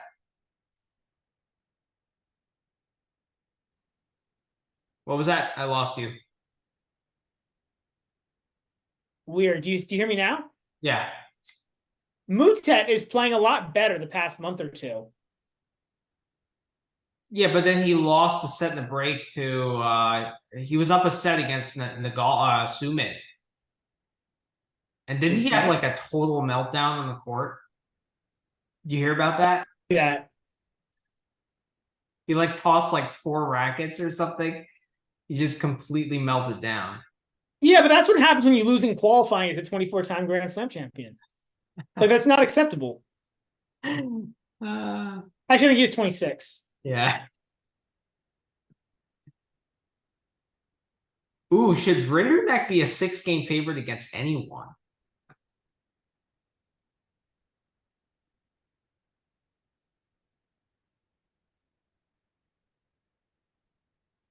Hugo Nis. I've never heard of him, but I just see +6. Like I don't know. And it's not like Rinderknecht is like a Coria who's gonna just grind you down or a Munar, right? Like he'll miss. That's true.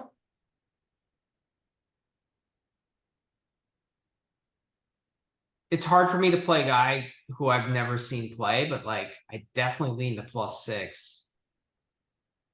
6 is a lot. Rinderknecht is not the best guy on clay. Yeah.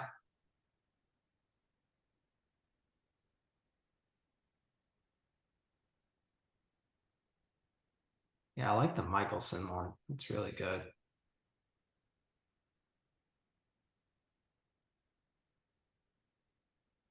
Lots of interesting stuff here.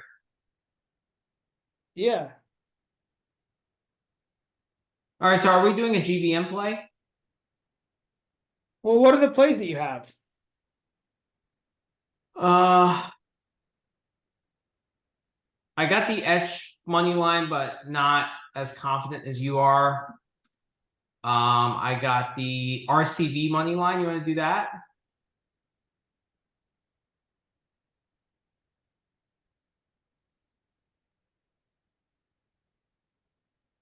No. Okay. I'm on the Berrettini -3. We're not on the same side of that matchup, so it's not gonna be that one. And then I'm on the Hubie Green over 23, and I'm on the Green 2-1. And then I'm probably gonna put a unit on the Rude -5. Or actually the under 21. Probably slightly better, in my opinion. Yeah, I mean, Just because I can't see Pedro winning a set.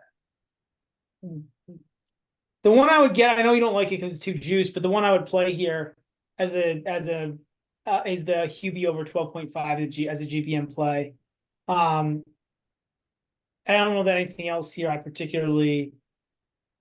I mean, I want to get with Garin in some way, so I'm sure I'll also have a second bet that has Garin involved somehow.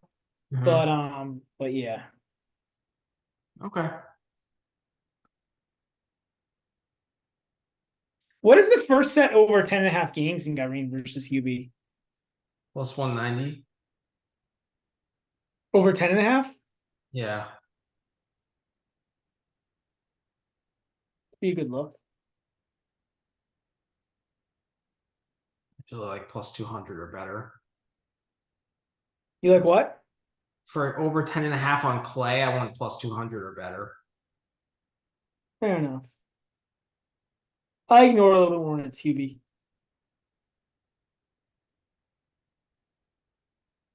Yeah. I mean, we can make the Michelson plus 165. Well, the thing with Michelson is that he has no experience on clay. Zero. Like, we both thought that he would beat Purcell. And like you could just Fair. I saw some of that match and like he was just slipping all over the place. Like he had literally no clue on how to move on that surface.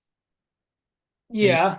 you know what? I'm gonna stay away here because it's just like he's just clueless on the thing, on the sliding. Like he's just he doesn't know what to do.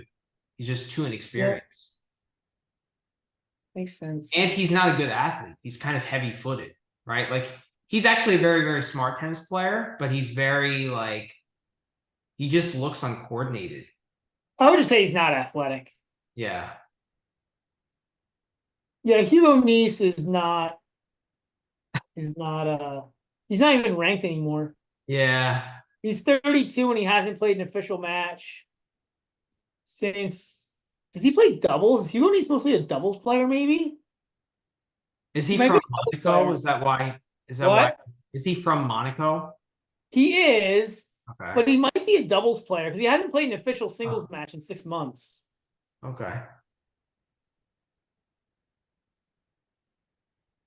I'm gonna look this up. I think he is a doubles player. Interesting.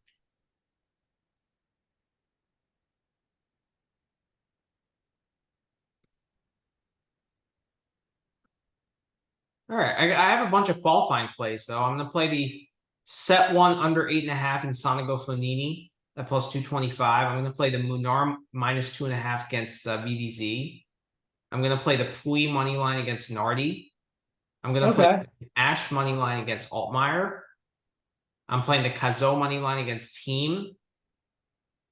And I'll probably play the Korea minus 130 against Shevchenko as well. Okay. Yeah, so a bunch of Yeah, I like the Munar one. I might play the Munar one. I don't really like anything else there. Okay.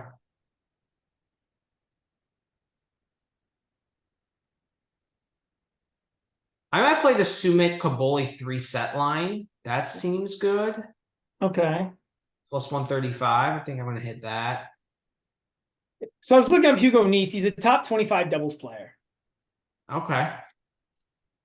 But because he's from Monaco, he gets direct entry into the qualifying draw here. Well, it's a wild card. I mean, they probably didn't know who else to give a wild card to, right? So like, whatever, we'll flip one of this doubles guy. Like